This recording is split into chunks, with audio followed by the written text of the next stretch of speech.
you'll see that I drive one of the silver, or one of the big black Chevy trucks, Silverado. So I try and get through the parks, and I'll have the deputies try and get through there too, especially around that 4 to 5 time period, and just see if just a presence there might be enough to kind of get people to move on. Not necessarily are we going to be able to take enforcement action on everything, but just having the presence seems to help. So Okay.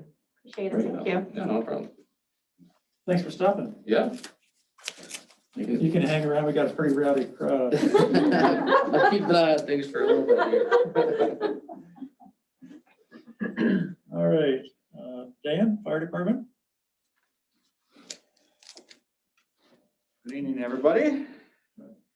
So very uneventful month. We had one call. It was kind of behind the gas and go. It was a electrical pole decided to catch on fire. It was raining, but I don't think there's any lightning. So it was kind of one of those oddball calls. You go out there, you look at it, and you're like, yep, half the pole's on fire. You wait for the electrical company, and then you leave. So didn't do anything. So a very slow month for us.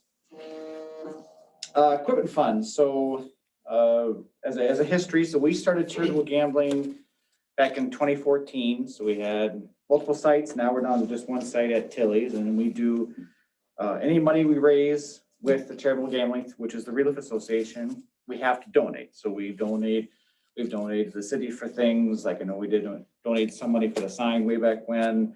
You know, we do the trap club, post prom, everything. Then we also donate.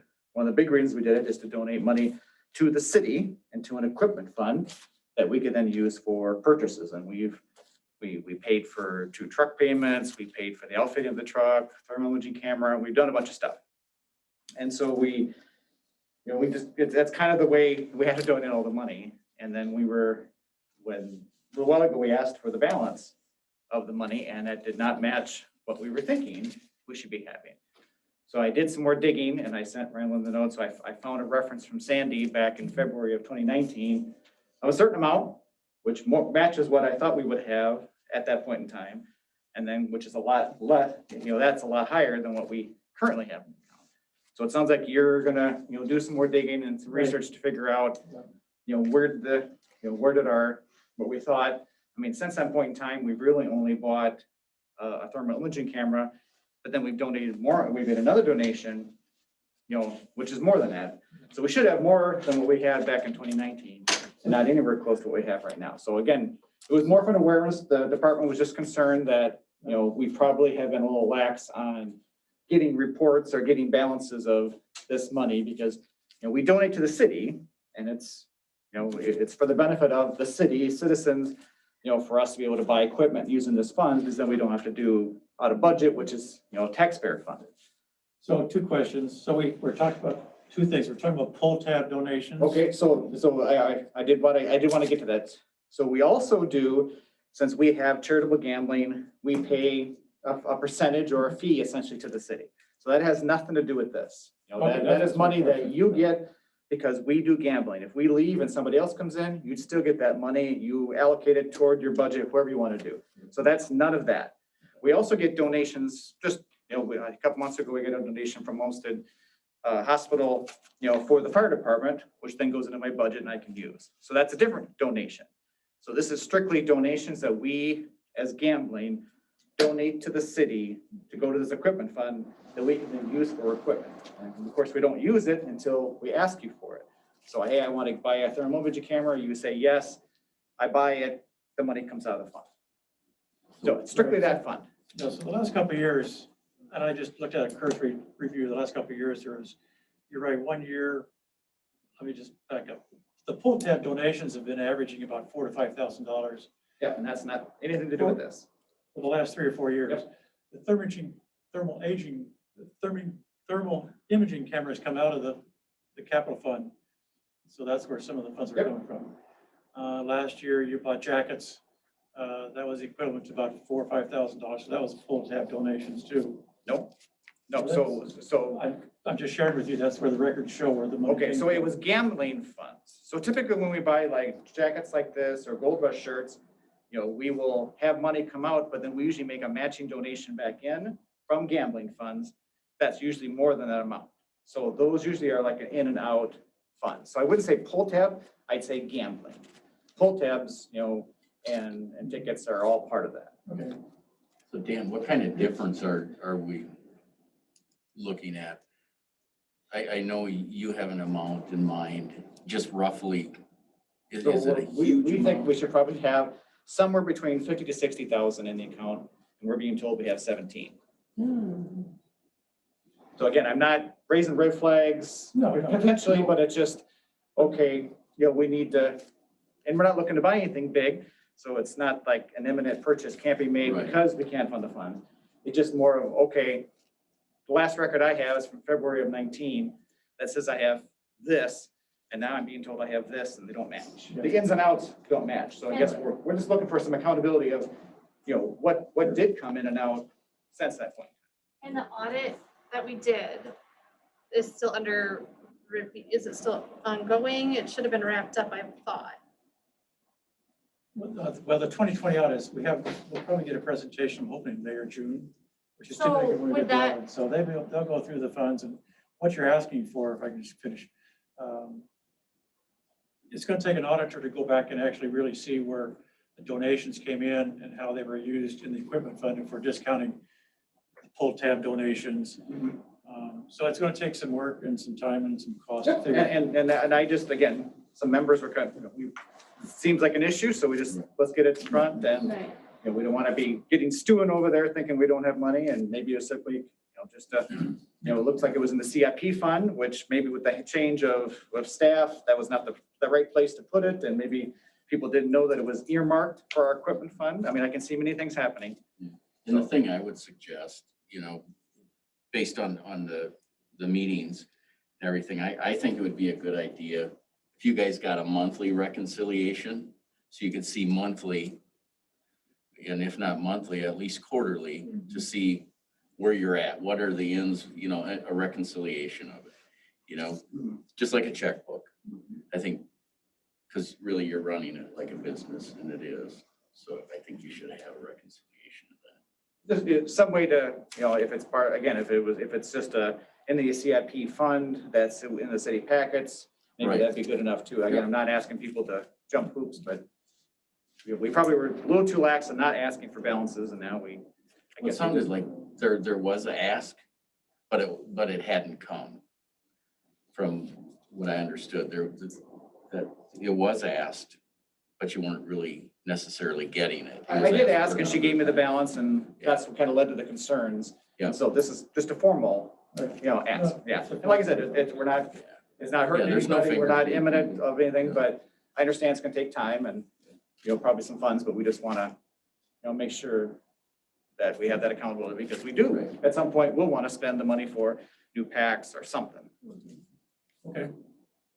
I think too that we budget equipment fund too. So what you're asking for is donations to the budgeted equipment fund that you provide as well in the Yeah, budget. so in my budget, I have various, different funds for truck repair, Sure. equipment, training, and I do have a equipment budgeted line item. Yes. This is different, this is, this is gambling donations from the Realtor Association, which you formally accept as a city council, like we did $15,000 in December. You accept that should go somewhere along with the other money that we had in there. And right now, we're not seeing the rest of the money. Right now, we don't have a revenue side of the fire department. It's all expenditures. And so this may help demonstrate that we need to identify a revenue stream coming into the fire department from donations or. Yeah, because again, my budget from the city is different than this fund. And again, so. This is the fire department's checkbook, right? No, No. this is money we donate to the city with the kind of mutual understanding that we're doing it to pay for equipment that we will ask for in the future. So it's definitely not our money after we give it to you. Right. And again, it's very common with the fire departments that do gambling that, I have to donate it somewhere. So I'm donating to the city for the benefit of us and the city. But yeah, it's not a checking account. I Your can't just. equipment fund. Or your capital fund or whatever you had just mentioned. Yes, you could call it a capital improvement fund Yeah. for the fire department. Yeah. We call it equipment fund because we just don't. Okay, it's meant for- we'll spend some time and it takes a little time, but we understand your request. Yep, like I said, I'm Right? not too concerned, but let's just move forward. Okay, so we have, in our fire hall, and if you haven't, for some of you new members, we probably should spend some time, some night to actually come over there so you can see our trucks and see the building, so you can appreciate what we have. But we have a kitchen that we use, for Gold Rush or spaghetti feeds or, different things that we have. And we've always had a concern, or we just didn't really appreciate that, our pickup, whenever it starts, of course, the exhaust is going, right into the kitchen. And then when we moved our old fire truck to the fire hall, we had to put it in a spot where we had a table. And so we were meeting, in our little kitchen area. And so we thought, well, maybe, and then with the new doors, we thought, well, we could close it. There's a furnace right on top, maybe just put a heat duct, bend it right down, and we can heat that instead of having to heat the whole fire hall just for the few meetings that we have. So we thought, really would be nice to have like a rolling door. We could close it during Gold Rush so people know that we're not serving food. We could keep it closed so we're not getting, exhaust fumes into our kitchen where we're actually cooking food. Plus, we thought we could, heat the building, heat that little space, for meetings. So we went out and got 2 quotes that you can see in your packet. So one of the guys in the fire department reached out to somebody in Rochester. Another guy from the fire department, the Thompsons, local here, just to get a local quote. They were a little bit different, but from everything we can see, very similar. It's a roll-up door. If you've gone to a school, you've gone to a, New Civic Center, you see the kind of roll-up metal doors. We really, the cheaper quote, we actually like a little more because they're going to mount it right on the outside. So it'll just, kind of roll right down in front. Whereas the other bid, I don't think we knew what we wanted until we talked to the 2 companies. The other one would have to be on the inside. We might have to move electrical switch, we might have to move a thermostat. So we really like the lower quote because you'll go right outside, easy to use, easy to install. So the fire department maintains the budget for the fire hall, but the city has control over things. And so we have the money, for repairs. And so we feel that this is something that, we haven't had a big expenditure other than the rotting doors that we had last year. So I guess we'd like to make the request to accept the lower quote there to get the rolling door for the kitchen. I'll make a motion that we approve the quote from Overhead Door Company, Second. $2,750. Second. Yeah. By Jim, any other comments? All in favor, signify by saying aye. Hi. Aye. Opposed? It's approved. Good, thank you. This next one, I'm always glad to do. So we got a new member. So he moved into the River Bend, the new little cul-de-sac way up on the top of up there. And so he used to be on Hayfield Fire, so he's already trained, and so he's excited to move here and join the department. So we had a good conversation with him, brought him on, last week. So like I said, I'd like to make the motion to have Johan Sonnenberg join the fire department. Is there a motion? I will move to accept, is it Johan? Johan, yeah. Johan Sonnenberg to the Orinoco Fire Department. Is there a second? I'll second. David? Thank you. All right, any comments? That's great. And Always excited. Especially you get trained people. yeah, Always nice. all in favor signify by saying aye. Aye. Aye. Opposed? That's approved. Okay, First responders. First responders, you can see 14 calls, 9 city, 5 township. And then we have Dustin is already a firefighter on the fire department. He lives in the trailer court and he's going to school to be a full-time firefighter.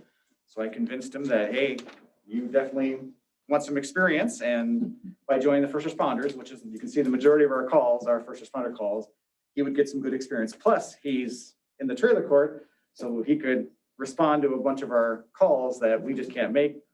He could just, because Mayo Clinic Ambulance is always responding to the calls. And so Dustin, he came to our meetings, we voted him. So let's do him first. So I guess I'd just like to have Dustin, he's already a member of the fire department, have him join as a member of the first responders. I'll make a motion, we approve Dustin as a new member of the first responders. Second. Yeah. Is, All, Favor, signify by saying aye. Aye. Aye. Opposed? It's approved. Is Johan on that as well? And so that I was gonna hold him separate. Yeah, so then Johan is requested to join both, so he does not have, Dustin is actually getting all of his training through, so he, in May here, early May, he'll actually have his EMR card. And so we don't have to train him, he'll be able to respond.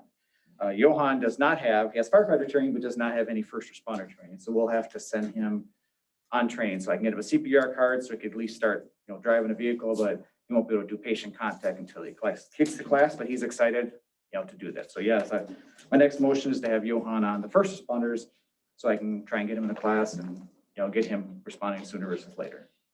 Okay. So we're gonna make that motion. I'll make a motion to accept Johan Sonnenberg onto the first responders. Dana, is there a second? Second. Jim? All right. All in favor, signify by saying aye. Aye. Aye. Opposed? It's approved. Okay. Nice, thank Okay. you. And then EOC, Pat has had nothing. There was a transition, I think last year in the EOC, and the new person is very quiet, does not share a lot of information. So until we start getting, reason to call, that's always good. You wouldn't mind stopping in the office and checking your mail. There was a pamphlet that came in for Pat to give to his. Okay, I think somebody must have brought it over as I saw it at the fire hall. Oh, okay. It's just this afternoon. Yeah, Jim must have grabbed, took it over I there. think So- Adam stopped by, so. Okay, yeah, I saw it, because I saw it over, it said Pat's name on it. Good, thank you. Okay, thank you. Thanks, Dan. Okay, first item, only item on personnel is our fireworks. I think we're all anxious to have a 4th of July celebration this year. We didn't have it last year, of course. So we have a contract from J&M Displays in Yarmouth, Iowa. It's for $7,000, which is the donation from Gold Rush from 2019 that we carried over into this year's budget.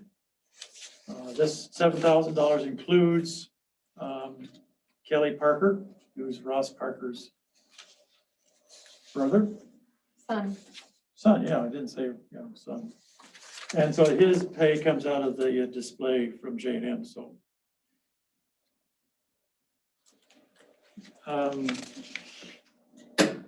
Dan, I got a question. If you have our 4th of July, would the fire department be on call for the display that evening?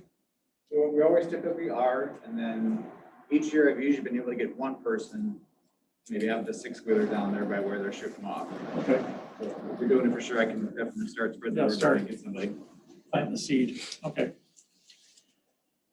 So I make a motion that we accept the contract from J&M Displays for the 4th of July fireworks 2021. Second? Second. Lizzie, thank you. You should sit on different sides of the room. What's that? You should sit on different sides of the room, and then you can locate us like little bats. I'm looking down. Fire drill here. Yeah. Okay. Any comments? It's starts around 10 o'clock. People start showing up.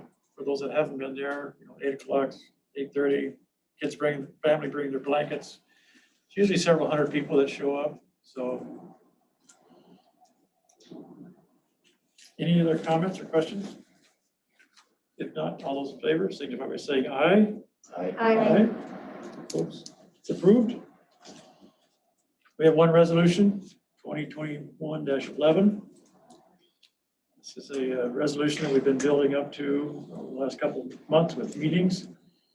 Resolution ordering improvement and preparation of plans for phase 1A wastewater, sanitary sewer, and water improvements. This kind of completes. Joe, if you want to comment the PFA requirements for moving ahead. Yeah, this is really associated with the assessment process. And it's really the next step after the public hearing for the improvement project. And so obviously we've been working on the preparation of the plans and specs for quite some time, but it's part of the process. And due to the funding and the complexity of the project and the different permits and things like that that were necessary to develop as part of the project, we chose to hold the public hearing a little later in the project than we maybe normally would. But now that we've held that, completed that obligation, the next step in the process is to go ahead and formally order the improvement and the preparation of the construction plans and specifications. All right. Any other comments? So this is a voice vote, like we do for all ordinance and resolutions. So by voice vote, all those in favor? Need a motion first. We did make a motion. Oh, we did, okay. Who I did? made a motion, Lizzie, no. Hmm? No, we did not make a motion, I'm sorry. That's the wrong thing. So I'll make a motion to approve resolution 2021-11. Second, Second. Lori? Any other comments? Thank you, Mike.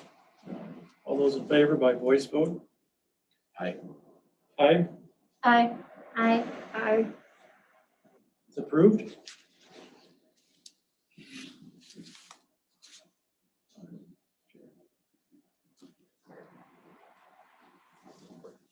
All right, Gold Rush. We have a new committee member, Kristen Rogers. Assistant here in Orinoco, and she's joined the Gold Rush committee. So I make a motion that we approve Kristen as a public member of the Downtown Orinoco Gold Rush committee. Second. Any comments? Okay, all those in favor signify by saying aye. Aye. Aye. That's approved. Okay. We have some gathering permits, which is in your packet. We have a special event gathering permit application for Gold Rush itself. And, has the 15 items that Carol Olson, our event coordinator, fills out with identifying how we're going to approach the different items on that application, which is pretty typical of all the other years we've done this. So it identifies our insurance, security, the sheriff.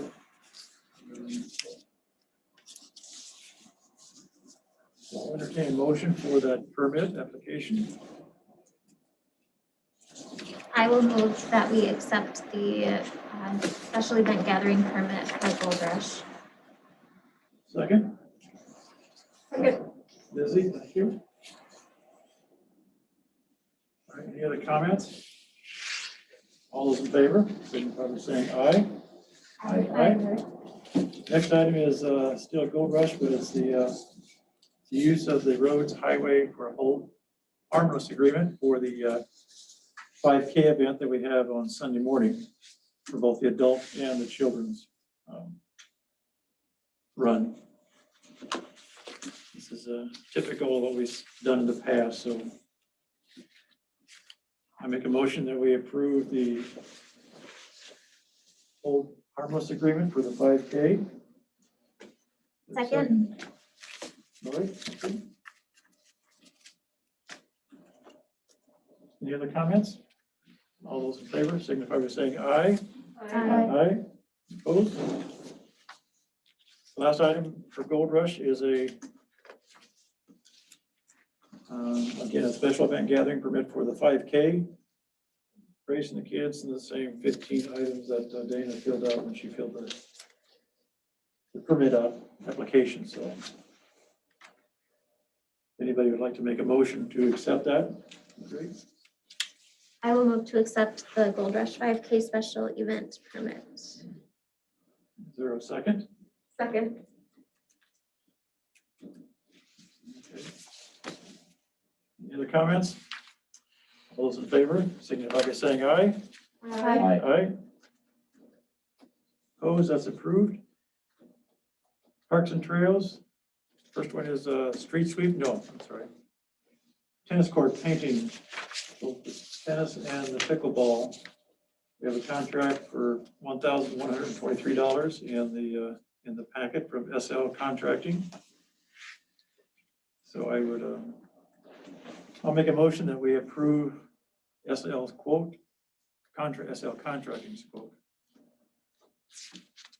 Is there a second? This is for River Park, just for people who aren't our park committee. That's where this painting would be. I'll second. Jim, thank you. Any other comments?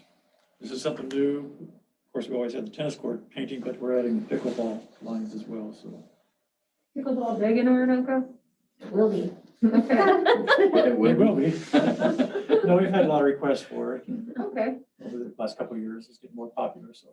good. That's good to hear. That was my question. I've never seen anyone on those courts, so Oh, yeah. I better let people know we're painting them up so they get on down there. I think we need to get the net up soon too. The Orinoco Pickleball League. All right, I'll hear more other comments. All those in favor of the quote from SL Contracting, signify by saying aye. Aye. Aye. Opposed? That's approved. Next item is, Yes. Can I stop you for 1 second? They asked to approve spending up to 1,500 for the tennis court painting, not to just approve that quote. what's that? I'm looking at the agenda. It says a request up to 1,500. That was the motion that came out of Parks and Trails, Okay, but that's only $1,100, yeah. okay. Yeah. Okay.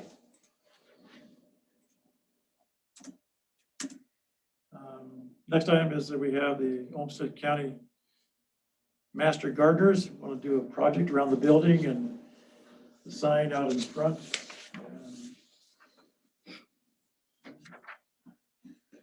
Anything else, Dan, regarding that? The planters is kind of the next one, but You know,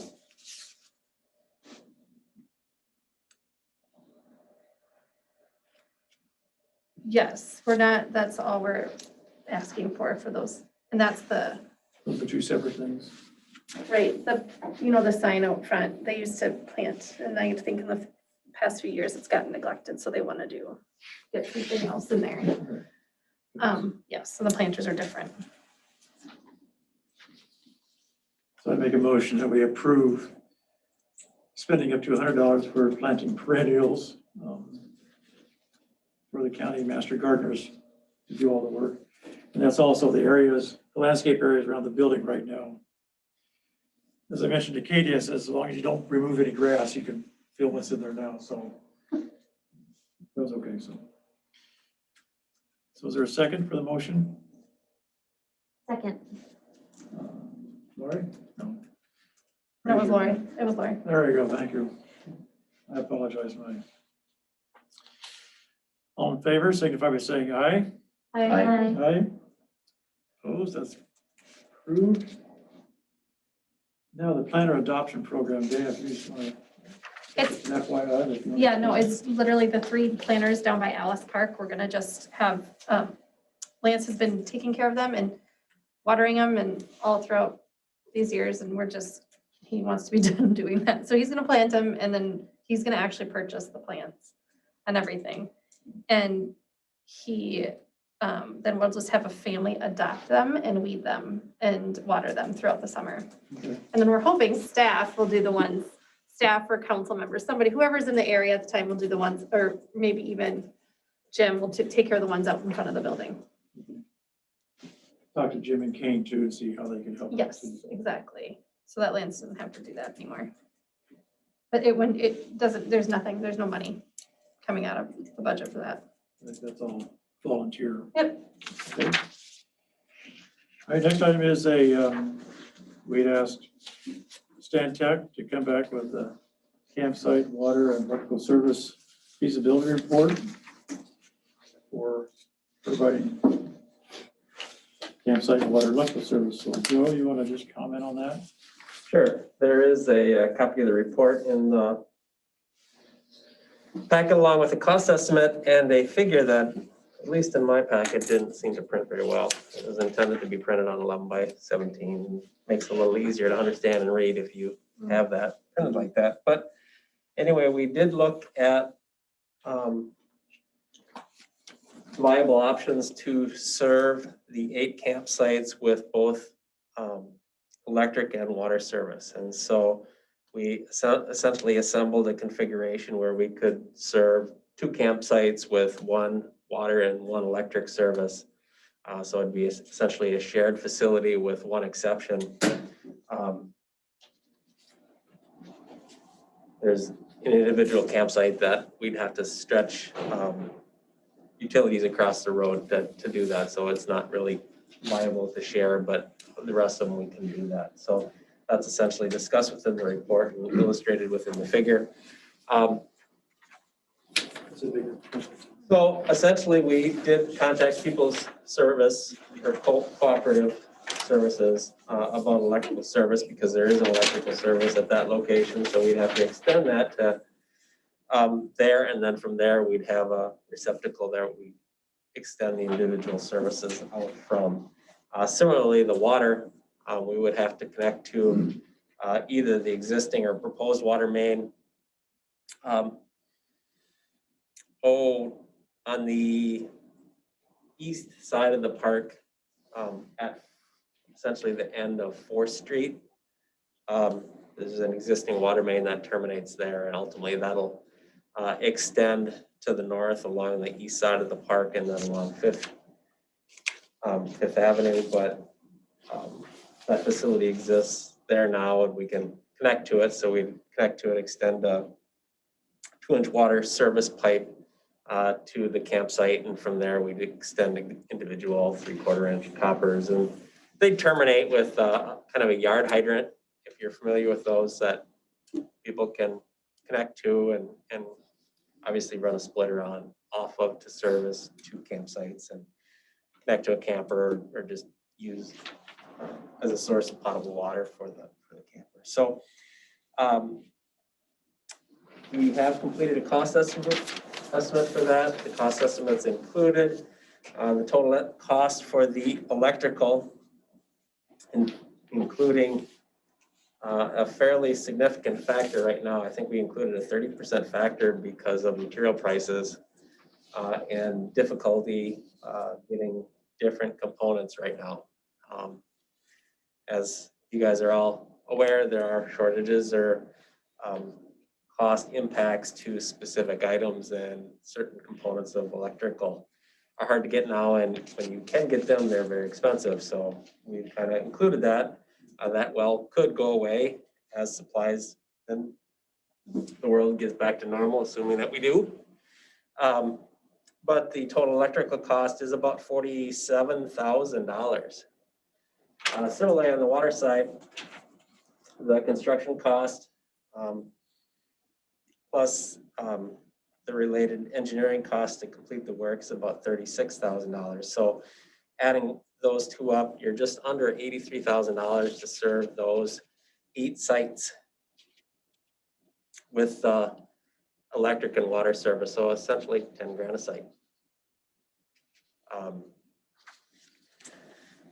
There are some complexities with the park. We've kind of talked about this before, and that's one of the reasons we kind of delayed the execution of the feasibility report last fall into the winter. As we explored the wastewater project, we completed a phase 1 archaeological survey. And so they were literally out excavating within the park and other areas that we would impact. And so obviously for the wastewater project, we have a fairly narrow scope. We knew where we wanted to go. We looked in the areas that would be affected. And we found stuff in the park. In fact, they found quite a lot of items and reported on that. And for that reason, we're not serving the bathroom in the park with sewer because we had to go through one of the areas that we found a lot of remnants or historic artifacts. And so that same potential kind of exists with the area at the campsite. So anytime you do the excavation, you got to be aware of what the various state or agencies say about that and what state law says about that. So we may want to investigate that a little bit farther, or at least the council should consider that over time. Whether or not you want to commission any further archaeological investigations in that area. Because obviously there would be excavation to get that work done. So based on the experience with the wastewater project and what 106 did, what would you guesstimate this additional investigation cost? Wide range, but. I think it would be fairly wide range. I think that they would want to do some on-site investigation and probably a little bit more literature and a little bit more research, essentially. So, you know, off the top of my head, not being in that realm really very often at all, I guess that it wouldn't surprise me that it cost 10 grand to have them come down and clear that area. And maybe they, you know, maybe they will find something too. I don't know. So one thought I would have is, 'cause I think this information came either right before the Parks meeting this month or after that. I don't think it was discussed at the Parks meeting. No. So I think it'd be good to table it now and have it presented or shared with the Parks Committee so everybody's aware of the cost. And yeah, go ahead. I agree. We did bring up the cost, but we thought we had a cost, but we didn't have the feasibility report Right. in front of us, but we had I remember somebody saying, I think you had said something around 80. So we knew kind of what it would be. My question to you, Joe, is how much, you know how you talk about how there's two campsites that were kind of a problem because they're off through the report, or they're across the road.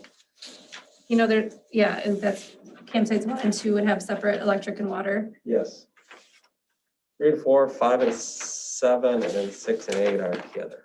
Okay, so it's, I mean, I haven't camped in a long time, but there's often different, like, sometimes there's rustic campsites and sometimes there's electric and water. So how much would that take off if we were to just leave 1 and 2, the rustic site? Well, you can kind of see the unit prices that we have here.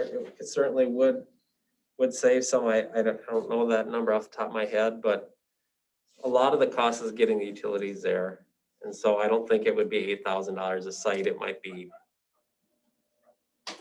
$5,000 a site would be my off the top of my head guess. Just because, you know, we're paying a lot just to get the utilities there. And whether you serve 5 sites or 8 sites or whatever, that cost is kind of fixed. And so currently we have a well and septic at the park. No, well, we have septic for a septic system for the bathroom, but nothing for the campsites.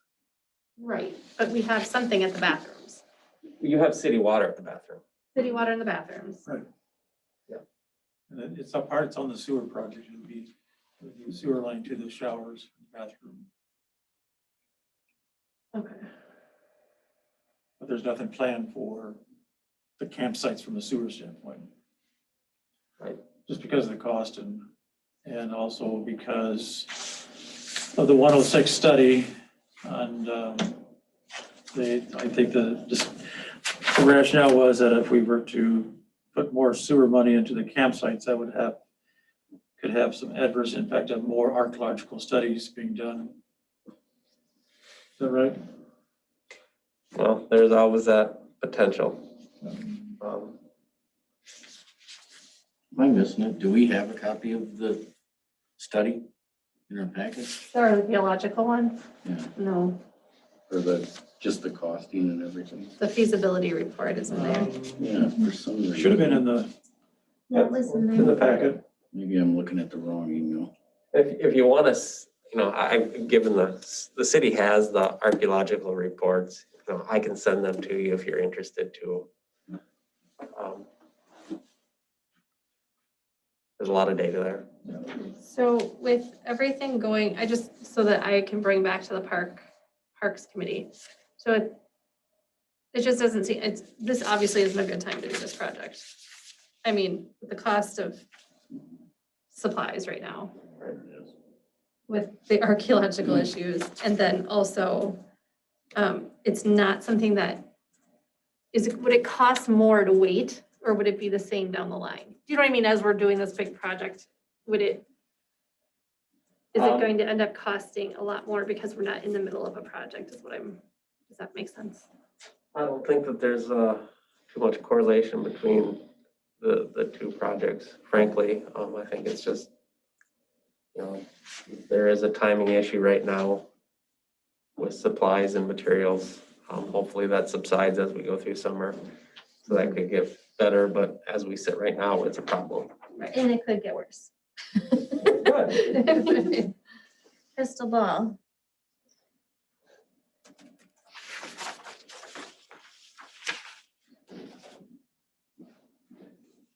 Yeah, so we can bring this to the Parks Department, our next park meeting. I agree that now's not the time to do it. Yeah, I would. Is there anything we could do? If we just did just a water faucet or water hydrant there and not service the individual, there be any benefit of that? Well, if you've got the campsite closest to the water, it would benefit you. So there are, Maybe kind of like a community hydrant, but there are, Well, yeah, but I mean, there's certainly benefit to that. there are faucets at the park outside. What are they? what? There's faucets at the park coming out of the ground. Does anybody know what they are? I don't. I don't think we have water faucets anyplace other than next to the shower. Because I turned them on to see if I knew. I was like, what is it? Is that by the shower house then? Yeah, it's in that area. I'm sorry, I'm drawing a blank. It's something, yeah, Yeah, I thought there was one up there. Yeah, and I- For sure one. there's for sure one. Well, why don't we share this information with the Parks Committee? Yeah. And come back with the recommendation. The other, obviously, the big takeaway from the thing is the payback is pretty high, but it's quality of life, what we're providing for the 8 spots, but still. Do we rent out a lot of those? We have good years and bad years, but it's a $25 a night, a minimum of, or a maximum of 5 nights. So, with Gold Rush, we probably take in $1,500, $2,000, I'm guessing, over a year's period of revenue. But if we did this project, you could charge a lot more. Yeah, it would help. I mean, and if you look at the parking lot next to Tilly's, there's people already there. I mean, and if you look at the camper sales in the last 2 years, they're skyrocketing. People are buying campers like crazy. And so I think I think it's a good investment, and I think the opportunity cost that we're saying now it's high because the prices are high, but that could go, they could go up in the future. And then the opportunity to do it now or sooner, we have more options or more opportunity to capture those people that are buying those campers, that are wanting to stay close to home or coming through town. I don't know. is it even, I mean, first of all, we can't do any of this because of the archaeological, right? Is that what my understanding? Like we'd have to do that first or no? I guess it's my obligation to tell you the requirements there. Do people normally do these types of studies on, small water and electrical extension to a campsite in a park? No. Okay. But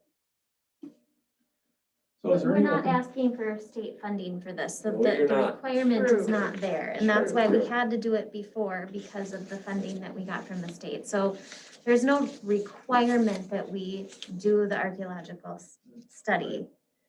True. Okay, that makes sense. So, Joe, how much time, in order to tie, if we were to decide, how much time to tie this into the project would you need ahead of time? We can't tie this into the project, just from a funding standpoint.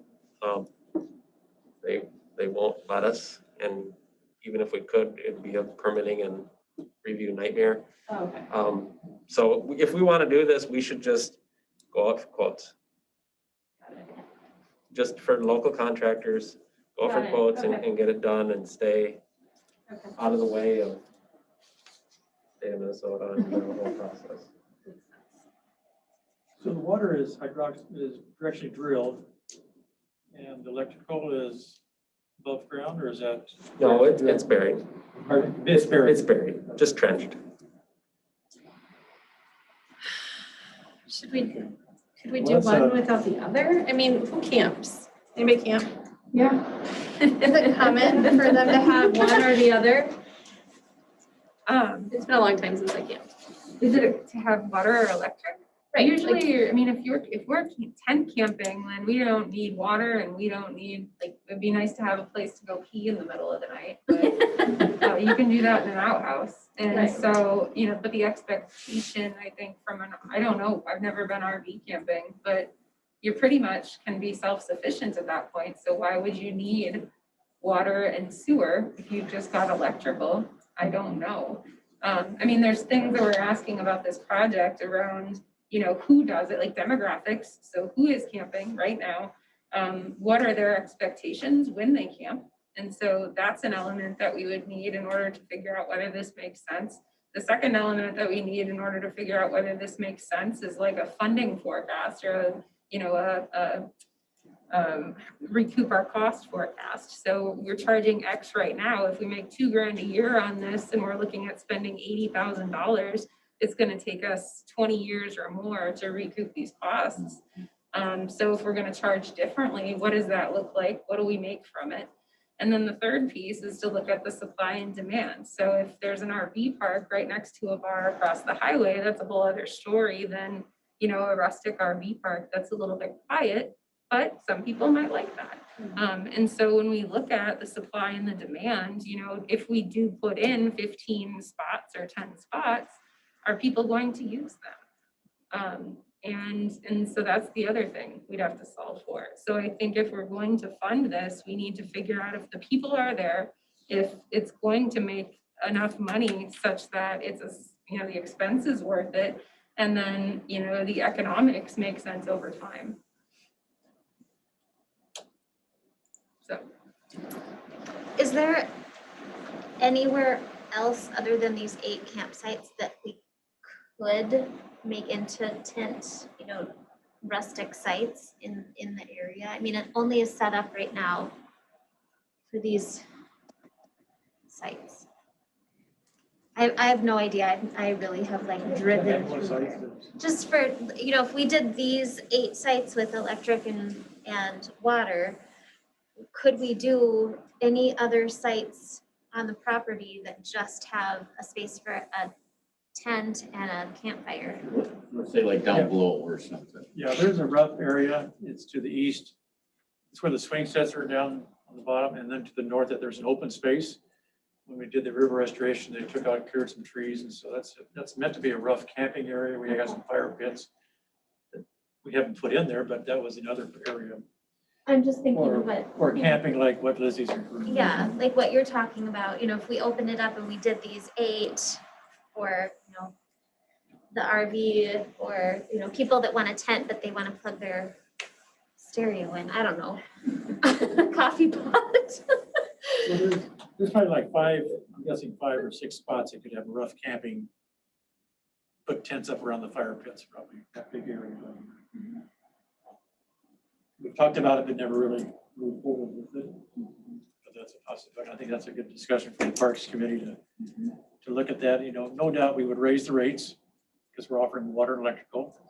So that's going to draw a little bit different crowd, demographics, that can afford those stays and maybe more fuller more of the time. Just the proximity to Rochester, here's another alternative for camping and staying as opposed to paying for a motel or whatever.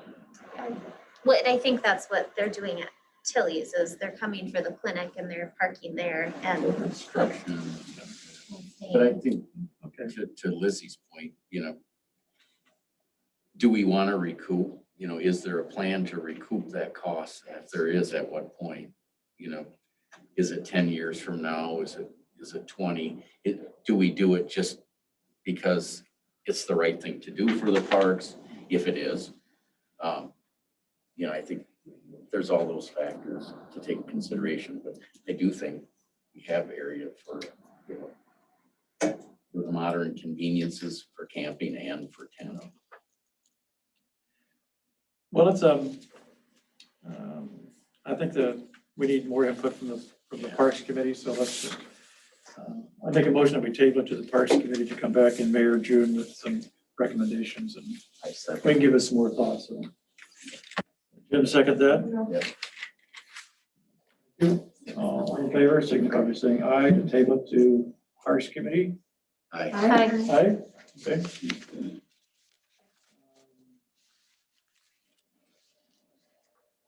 We kind of touched on this a little bit already with the sergeant, with park safety, signs, cameras, surveillance. Concern in Orinoco Park from the neighbor standpoint of vandalism, what's happened last year, and I don't know how we want to.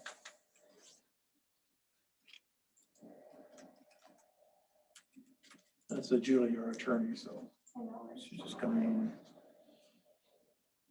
So I think the signs are a good add, and we can touch base on, do we want more cameras? Right now, the cameras that we have, a couple of them are cell phone. They download photos every 10 minutes, I think, but the Park Public Works look at them. And then we also have a couple of them that are SD cards. You have to climb up the ladder because we put them above ground, 10, 12 feet high, so they're not accessible. The other possibility is to invest more in some of the cellular cameras so they're easier to use. And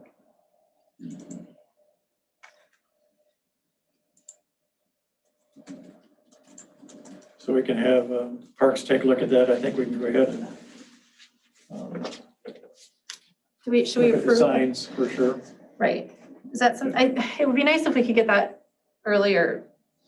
Let me look at the cost, because I can approve up to $500. Oh, they should not be Yeah, even you can close get, to that. There's, you can get those trail cams that are, Well, we already have those cellular. up. Yeah, but you can get them where, just by cellular service or whatever, you can look at them too. right, and that's what we got 2 of them now. Right? Yeah. We Oh, it already, is cellular? It's not just the card? Nope. The Oh, one okay. down at Alice Park is cellular, Okay, and the one in Oregon Park entrance is cellular. okay. Good. So Sky Point is the app. So, but the sign, I just think it would be so helpful to have a sign, another sign at Orinoco Park, because the first sign is when you first drive in and you drive right by it. I'm sorry. The sign at Orinoco Park, Oh, the one that's there now? yeah, you go right by it. Yeah. And, yes. you Not very effective. drive and you don't even see it. So I think that would be helpful to put it by the bathrooms, like you said. And then the one down in River Park. And yeah, if we can get those up as soon as possible, I think that would be really I'll look at that helpful. tomorrow. Okay. So Mayor, you should just check with the police officer on that, just to make sure that those cameras are gonna be secure enough to use as evidence in court. And They're in issues with- lockable cases. Yeah. All of them have locked cases on them. Okay. Yeah, I dealt with it in a number of cities where they use grant funds to buy cameras for Oh. programs and things like that. Just from a funding standpoint, yeah. Well, funding, but then also, where they're gonna be placed, there's other issues with that. So just make sure you check with the officer and tell them what you're doing. And then, That's a good point. then the data, so all the data from those cameras is government data, and you have to store that pursuant to your data practices policy. So just make sure you have a way to do that. You can't just record over it, or you can't. This is the problem with the body camera issue. That the legislature, in that context, there's statutory rules about it, but I think in this context, it's just your data practices policy, but I don't think you can just throw those tapes away. Once you create them, they they belong to the city, their government data at that point, so. I know with the SkyPoint is the app that downloads you can see the photos on your phone or laptop. And those are retained for some time, but I don't know how long. Yeah, and that's my recollection is there's new technology where it's saved on a computer system, similar to like that Quick Trip. That's what they do. They save it on a computer, like a Okay. software file that, yeah. You might, if you just put up a trail cam, I'm not sure, a good defense attorney, if that went to trial, if there was a drug case or something, would. Yeah, it just matter how often. Yeah. Okay, yeah, yes. All right. Public Works, there's a one-page document in your packet that we should have taken care of back in February, but this deals with the water wellhead protection plan. And it's a certificate of adoption that the city has adopted it, so I make a motion that we approve the certificate of adoption for the water supply plan. Okay.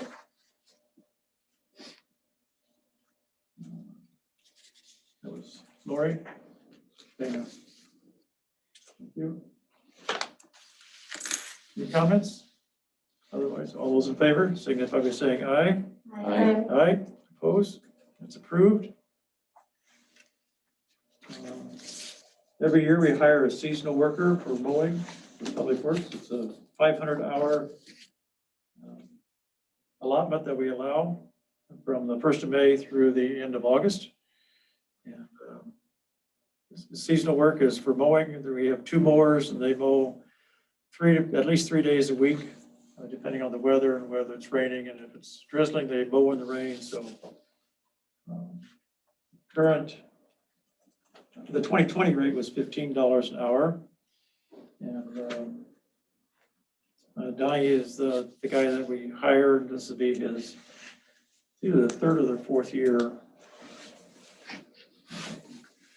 Anyway, I would like to see his, for the 500 hours that he does work, increase it to $16 an hour, which I think is a very modest rate or a popular rate for seasonal mowing. So I'll make that motion. Is there a second? Second. Jim? Okay. Both Donnie and Jim work together really well. They do, besides mowing, they take care of all the maintenance of the mower, sharpening the blades, everything. It's just hands off from the supervisor's work. So all those in favor signify by saying aye. Aye. Opposed? Approved. Street review. Every year we review the streets. But we have the same time going forward with our sewer project, we will have some streets that won't be touched. This is a year for seal coating wherever we think needs to have seal coating. So usually late April, sometime in May, Jim and I and Joe and probably Kane will take a couple hours on a morning to do a quick street review, or it takes 2 to 3 hours. But so what's your schedule like, Jim, that you can do that? If I know the day, I can plan it ahead of time. I'll just look out of the office. Any day of the week is a bad day? They're all bad, but. You can choose for like middle of the week or? Yeah, I would say middle of the week. So Joe, let's you want to throw a couple of dates out there with your schedule?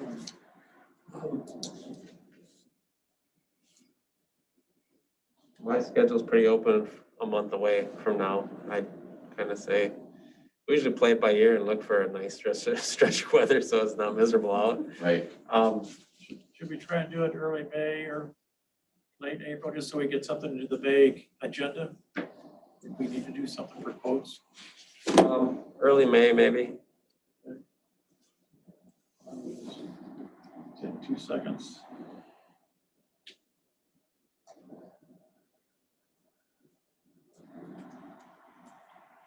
Morning of May 6th.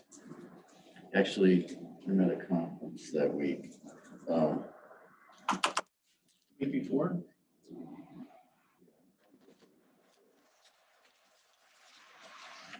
That'd be the 26th. How about the 29th, Thursday at 9 o'clock? 8 o'clock? My phone won't let me pull up my calendar. I got a new computer and. I Or we can't- just tentatively say April 29th. At 9 a.m. Put that in the record so we got something to go by if we can make it so. All right, You said the 29th? yes, it's a Thursday. Okay. Next item is a spring sweep, street sweeping. You get 3 contracts. Yeah. SL contracting for $1,800. They've done previously in the past. Wiggum Trucking for $23.98. And I think there's more. Rochester Sweeping was $6,800. How is it possible that these are so different? I'm sorry, How are they so different? I don't know. Rochester Other than cost, yeah, is 6,800. $6,800. I don't, 25 miles. I thought I had to have been a mistake. I thought this can't be for the same job. Are they thinking that it's a I don't know. That's why I was wondering. Is number it- of times all summer long? I don't know. Yeah, we've been, They're kind of different. Well, I make a motion that we go with S&L contracting. 1,800. Second, what's that? I'm sorry. second. I said, I make a motion, we go with S&L contracting for 1,800, and Lori seconded. Thank you.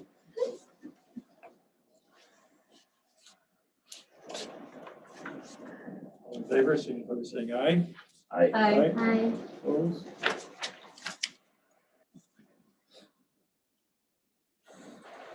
Planning and zoning did not meet, water and sewer. We have an easement acquisition schedule. Joe, if you want to. Well, that's this information that we've handed out before. We did Handout that Joe gave you. have the opportunity to talk about this at the sewer and water meeting. But essentially what this is our schedule to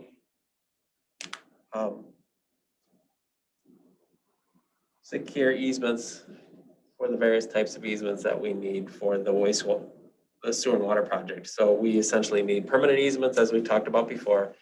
We need some temporary easements, and then there's also some discussion about the low pressure sewer system and the parcels that are receiving that. And so that's part of an ongoing discussion that we've talked about before, but we've been working with PFA and MMB about whether or not,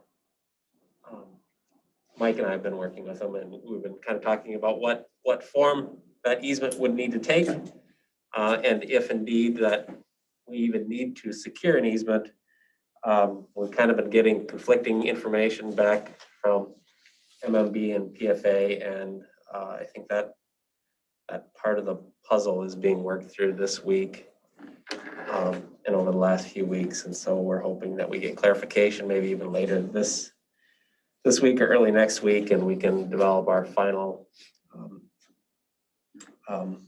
course of action on that. But as you can kind of see from this letter, we've already had the public hearing. We've sent out early notification letters to property owners saying that, you've been identified as a parcel that will require an easement or have a low pressure sewer system, and provided them with a questionnaire and asked for some response from those folks.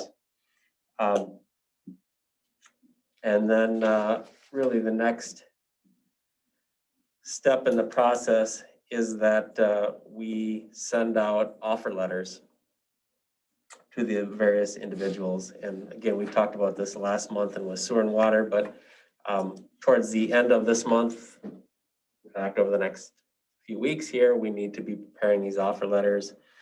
We've essentially developed for the construction easements and for the permanent easements, the minimum damage assessment. You saw the valuations last month.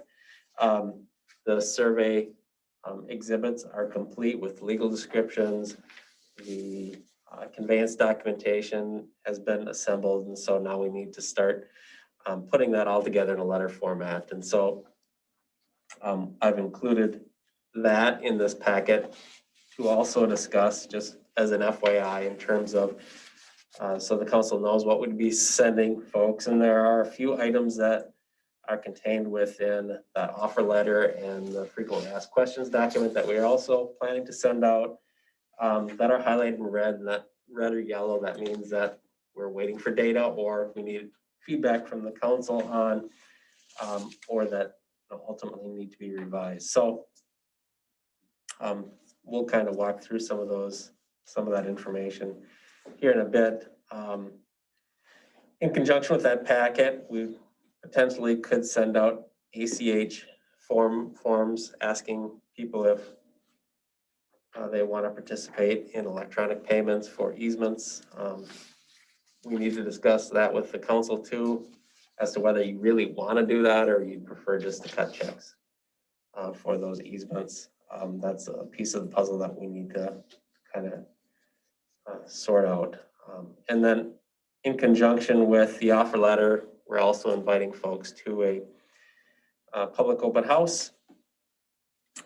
There's a series of public open houses, and you can kind of note that we've made some modifications to the times.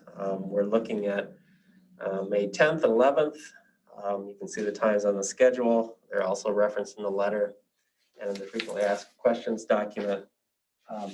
We've expanded those times a little bit. So we're essentially looking at open houses A and B would be for the construction easements and the permanent easements, and C and D would be for the folks that would be receiving the low pressure sewer, whether they have to actually execute an easement document or if there's some sort of consent form. That's again something that Mike and I are working through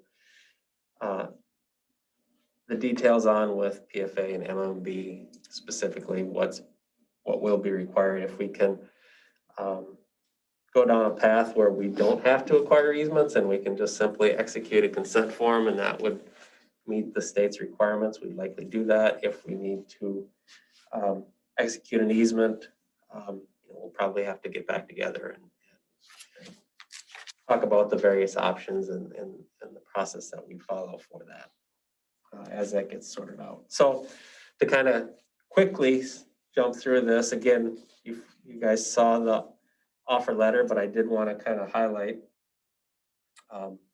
some of the things in that offer letter. Again, I've talked about this ACH payment. We talked about it at the last Sewer and Water Committee meeting. Obviously, that's just an electronic means of making payment to folks for the acquisition of an easement.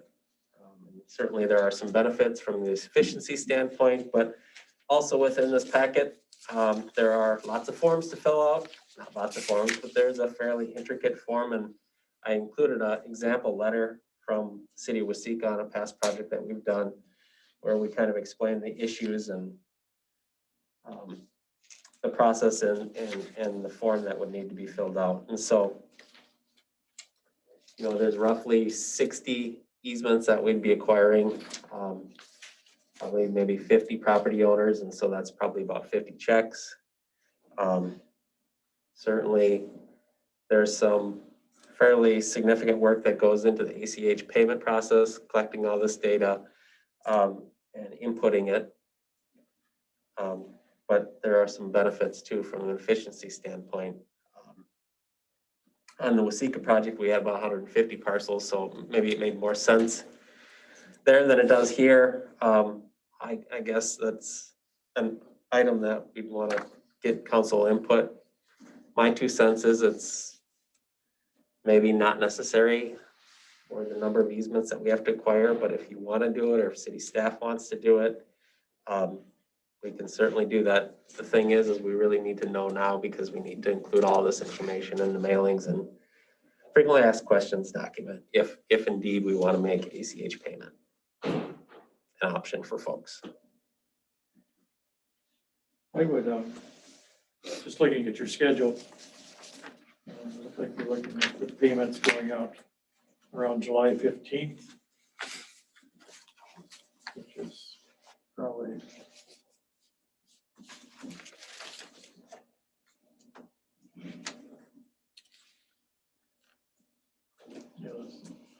And because of limited staff, I think that's gonna be, from the standpoint of filling out all the paperwork to do this, I just feel like it's, for the number of checks, it would be better to have the staff write the checks out for the 50-some checks. Right, and there certainly would be some folks that just wouldn't want to send personal information to the city, and then, of course, the city has to protect that information too. I thought, what so- is the rate of Right, return on return. that information? Like, is it even, Yeah, you just have to give them, I brought this up, but you have to put an advisory on these forms that says the protection, any personal data you provide us cannot be protected by the city under the Government Data Practices Act, because once we have that information, we have to follow the statutes and what they say about, once you have, just like the camera issue, once you have that data, you can't just subjectively decide when to pass it on to other people. The law sets forth specific criteria. So if you're asking for bank account information, which I think is protected, non-public, but there's other information in there that might not be, so you have to give an advisory. You can do it, but I mean, if it's only 50 checks, it might be worth just say, Oronoque was a small community. This isn't Minneapolis, so. So is, I think, our hope was that staff, Geraldine and Renee could weigh in on this. Geraldine's obviously not here, but this doesn't seem too bad. On your second day, what do you think, Renee? I mean, if you think about it, if you split it up, each take 25 checks, and write them out, Or over a week's period or 2 Yeah, 3 days, right. if you're not doing. write 5 a day. So I think just the idea, to Mike's point, just keeping all this data and what we do with it, I think that would, because so what you're saying, Joe, you either do checks or ACH. No, you can't do both. well, you can do both. That's what we did in Wasika. Actually, we gave people the option, and the city really pushed hard to have people go through the ACH process, and they were successful, but it's a pain in the butt. Yeah, I don't And think they had it's worth staff it. too, so. And they've got a much more robust staff than Oronoque. So I think that would be a reasonable thing not to do that, but it's not my decision, so. I'll make a motion that we proceed with the easement checks being sent out by staff versus the ACH. I second it. Second.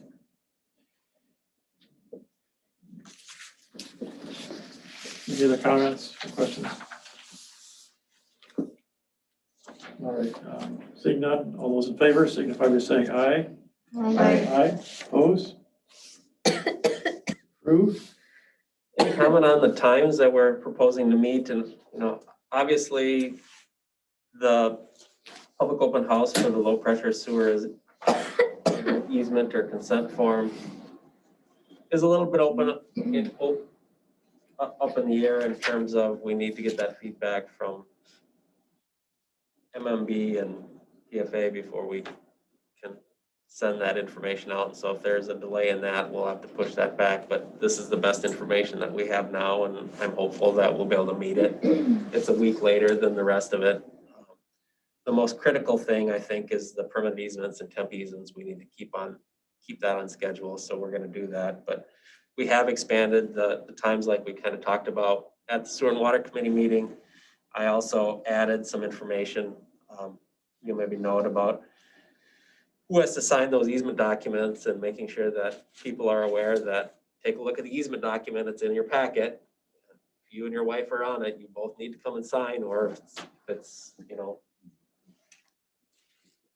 another party. Yeah, we should make that clear too when we put it out on Facebook, you know what I mean? Anything on the website, anything, we should really make that pronounced.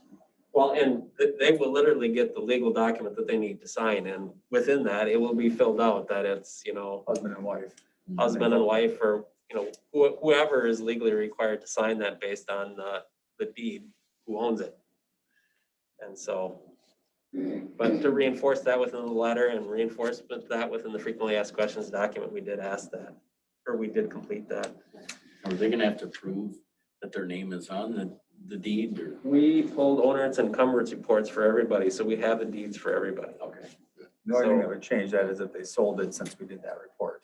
So like if somebody's house was for sale and they sold it a week ago, might be different people, but the way I view that is we'll just fix that as it comes. Then we'll just have to, the county recorder will not record that document. We try to record it with the wrong people on it. And we've sent everybody a questionnaire, and within that, one of the questions is, do you own this property? Yeah. And so we'd hope to identify those types of circumstances should they happen. Nothing that can't be fixed, I guess. Comment about the times on the May the 10th.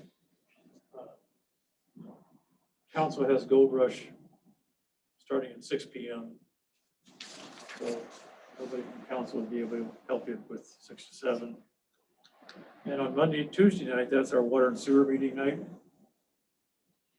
So you may not, I guess you could join us, or was Mackenzie going to be here? Or are you going to have a couple guys, Linda or somebody here too? Linda will be here. It'll really depend on how, if we're busy, then I can have people come, just like we did previously, and if not, then it'll just be Linda and I. So if you're okay with those two, Gold Rush on Monday and water and sewer starting at 6:30. You're joining us when you can. I think that is Doable. fine with The me. 19th and the 20th are both after, they're wide open. We kind of talked about at the sewer and water committee, just extending those hours a little bit, so people that get home from work aren't quite so rushed, they maybe can grab something to eat if they need to, and still get here. Okay. Anything else you need feedback on? Well, again, the frequently asked questions document, as you look through this, there's a lot of red. The red kind of means that either it's an item of interest that we would want feedback on, or it's an item specifically associated with the low pressure sewer systems, and that question of whether we really need to acquire an easement for that, and what type of a format that easement would take versus acquiring something less. Mike, I don't know if we really want to get into that tonight. Do you? No, I don't. So I think they just might be confused. So to get the grant funds, you have to have a property ownership interest. So like if you're gonna build an infrastructure on somebody's yard, you have to have, the state will not fund that unless the city maintains ownership in some form or fashion of that area. So the question is, and that can take the form of an easement. So that's why easements are involved here. And so the question is, can we do something other than an easement to meet that state requirement? Obviously, we're not going to buy this property from the owners. We're not doing that. We're not going to get a lease over it. That's because that would be our exclusive use of this 15-foot wide area. People want to have access over their yard. So it's pretty much an easement, or possibly they're discussing an alternate way where we could meet the bonding requirements or meet the grant requirements to get the money without doing 80 individual easements, which seems like overkill.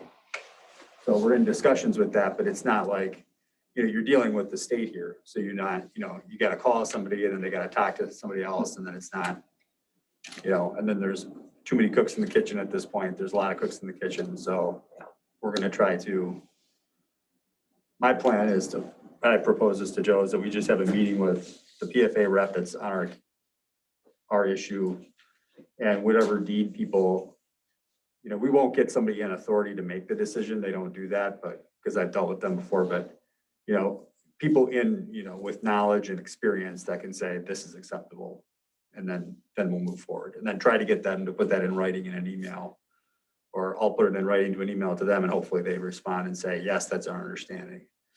So, and there's still other issues with that, but I've drafted an easement template that, we can use, but I think the goal here is to do this in an easier way, a better way, a simpler way, less expensive way. That's what we're looking for, yeah. So we're kind of sorting through the options with PFA and MMB, and we've kind of pushed them on a few issues and talked about the practicality of some of this and why it's necessary. For example, the gas company installs their gas line to your house. They don't have an easement. They operate it, they maintain it. The sewer utility arguably is very similar. And so we'll see what comes of it. All right. But any other feedback on the red items? You know, for example, one of the more controversial ones that we talked about in the sewer and water committee meeting is, you know, if you have a low pressure sewer system, your parcel is supposed, or you have a parcel that's supposed to be served by a low pressure sewer system and you say, no. I'm gonna refuse service. Well, you can do that. There are some ramifications of that, and some of those ramifications are fairly harsh, frankly. So within this document, we kind of talk about that. In specifically on page 3, item 7, we kind of lay it out there. And from a logical standpoint, in my opinion, it would make no sense to refuse service, given the ramifications, but it could happen. And I just wanted to make sure that the council was aware of that. We talked about it a little bit over the months and at the sewer and water committee meetings, but you know, if you have concerns about that or questions about that, you know, certainly let me know. We can modify that, but this is essentially the policy that we've been talking about for months and months. So Is it the same policy we use with water? Similar? similar in some respects, yes. In terms of the duration that people are allowed to connect, we've decreased it. But there is still a connection requirement, and there's still essentially a fee that gets charged regardless of whether you make a connection or not per the ordinance. So we're planning to mimic that ordinance language with the sewer ordinance. The water was a 3-year period, and I think we'll be looking at maybe 12 months or 18 months to have 2 construction seasons. But And the fee that will be, the fee that you're talking about, the monthly fee, did you say? Yeah, so if you know, essentially the thought process is if, you know, you don't connect, we install the infrastructure to your line, and you don't connect within that duration, you start to get charged that monthly fee. And so I think it starts at, I don't remember, way back when it was $25 for the first month, $50 for the second, and then $75 thereafter, with the thought process that, you know, $75 is probably higher than what you would pay for water service. And so similarly on the sewer side, that's. so in the case of the people that we have, typically there's probably 3 residents that have never hooked up, but they've been getting an $83 monthly payment. Bill, and then in December, that's when we put those against their property taxes. If they don't pay it. Vary from, if they don't pay it, yeah. Okay, that's what I was gonna ask. So what do you do? Because. So You assess it. Perfect, So okay. it's assessed on their property taxes. Okay. And they have not challenged it, that's the other thing, right? None of those 3 people, Mr. Nelson or whoever else, they've never challenged that assessment. Oh, yeah, they challenge it. Oh, they do, okay. Well, they complain about it. They never challenge it in court. They make an Never tell them objection, there's anything done, okay, just because the ordinance has it in place. right, but they haven't appealed that, I mean, they make an objection, you pass them the objection, and there's been no court actions after that. No. Okay. Okay. Anything else here that's caught people's eye, aside from, again, the low pressure easements? There's a certificate of survey with the legal description. Everybody will get one of those. There's, I guess the ACH stuff's in there, which we'll take out. Everybody gets a W-9 form for taxes. Anything that people see that they want to talk about? As you put together the letter, this is just an editorial comment, but you may want to, in that page 3 or number 7 Q&A, you may want to emphasize or underline some of that paragraph too, just to make sure they don't gloss over it and it catches their eye when they're reading it. And why is that underlined? And, you know, we don't want to hide it either, but at the same time, we make sure they're aware of it. So Yeah. I don't think you did, because I did in bold, but I think underlining helps convey the message. So FYI. So the other thing, I guess, that came up, and we don't have to beat a dead horse here, it's late, but the deed restriction aspect of that, anybody read that or have any questions about that? So there's a general requirement for these grant funds that you put not only an easement, but a restriction. What it's labeled here as a deed restriction, I'm not sure it is. It's called a property declaration. So basically what it says is it's a document the city signs that says the city will not vacate that easement until the useful life of the infrastructure has expired. So, and then there's an exception to that, and we're trying to gain an exception, so that would be taken out. So they allow exceptions for certain infrastructure such as the mains that are within the street, because there's no reason to have a deed restriction on the street. We're not gonna, so there's practical exceptions to that. But I think the concern is that people might misconstrue that and say, oh, that's a restriction on my house. Now I'm not gonna be able to sell my house, but it's actually not that.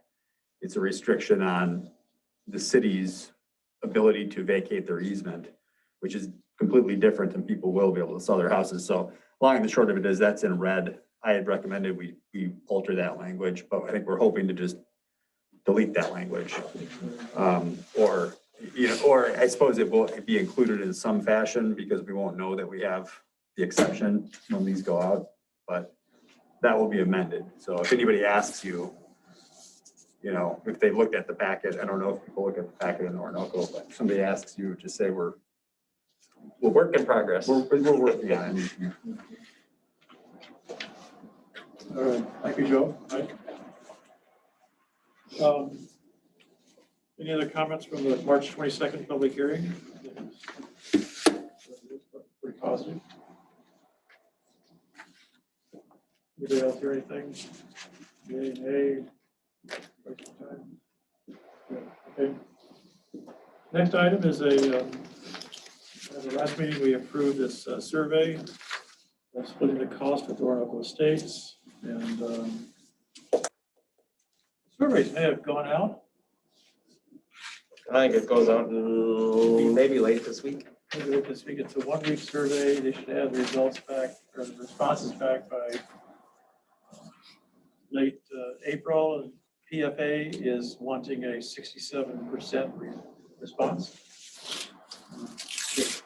Collect the data that they want to see. And so CETA should be wrapping that up and giving that information in early May, I think is the plan. Early part of May.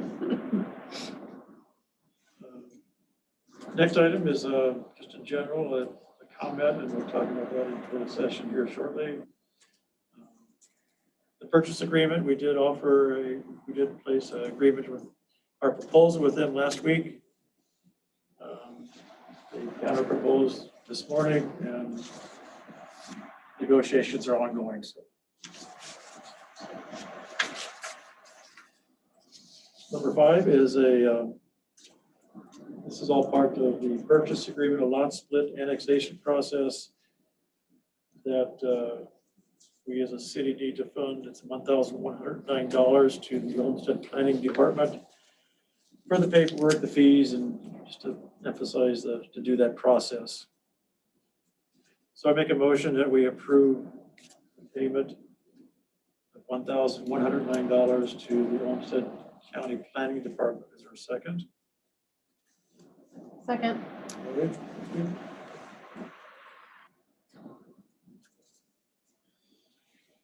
Did this all come out of our wastewater whack and sack bonding funds? Okay. All those in favor, signify by saying aye. Aye. Aye. Aye. Opposed? That's approved. Next item is a earmark submission to, this is something that's being developed in subcommittees in the House of Representatives, Representative Hagedorn. So I submitted a submission application. It was, I think I've copied everybody of the submission that I sent to his office in Washington, D.C. And it's going through the subcommittees, and it's in a subcommittee is it's a community project funding request to the information with me, but it's interior, water, and interior, environment, and related agencies. And of that, in your packet, there's a list of those subcommittees. And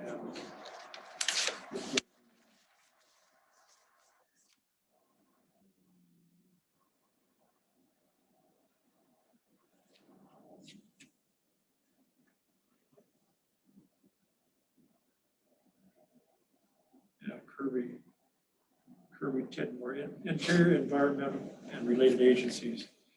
And I sent it to her. There's a couple of paragraphs in it. You could up to 1,000 characters.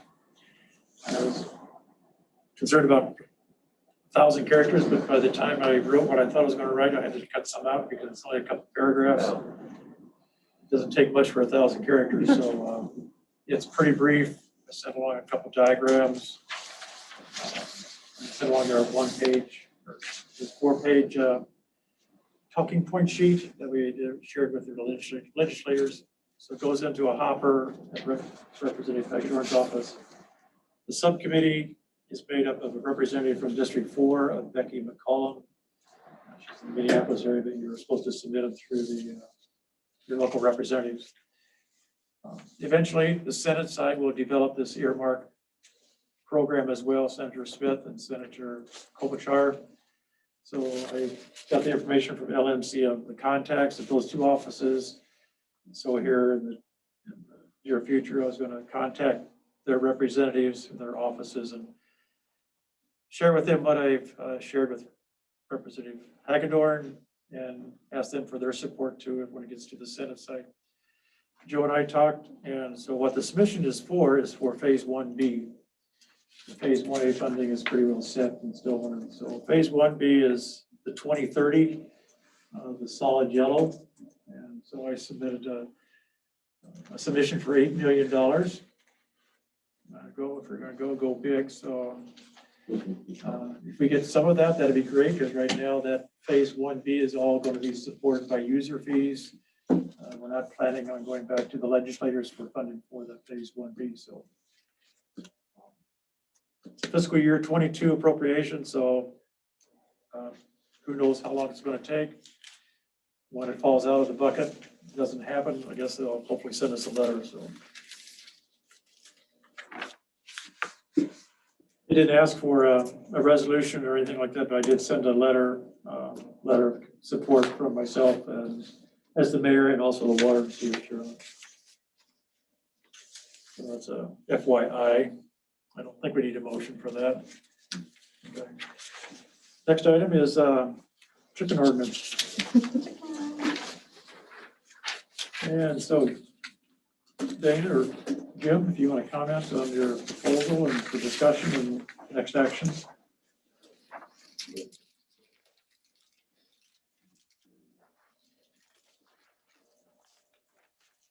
Well, Jim and Sandy Acalt and I worked together to kind of piece together a bunch of an ordinance based on different cities and what we liked and what we didn't like from them. That's what this is what you have in front of you now. Obviously, Mike will be doing the actual drafting of the ordinance. But we wanted to have give him something to go on. So this is kind of what we came up with. So you can just look through it. Let me know if you have any questions. One of the things that I don't know how, like, if we need to discuss, just some things like how many chickens and the fee and when it should be, or if it should be just once or twice. Jim and I kind of talked, and we have ideas of what we think, but we needed to bring that to you. So I guess the first thing that we talked about was the number of chickens. And we came up with a limit of 6 hens, no roosters. Thought you had 4 in here. Yeah, so this is an unedited, or this, I don't know how, but you got the, One. right. It just doesn't have the edits on it. I don't know. Okay. And So again, just a minute, for Lizzie's benefit. So the plan for bring it to bringing this draft to the council was to just get general discussion. Okay. And at the end of the discussion, we'll make a motion to have Mike draw up an ordinance, if that's what the council desires. And he'll come back with a formal ordinance and based on his chicken experience. he can do- he can Professional do an ordinance. chicken experience. So, we got a duck issue in Winona. And ducks are not fowl. So we had ducks in this ordinance and they said, well, it violates the fowl ordinance. And if you research it, ducks are not fowl. So this person could have ducks and that made the other people upset. Oh my So, gosh.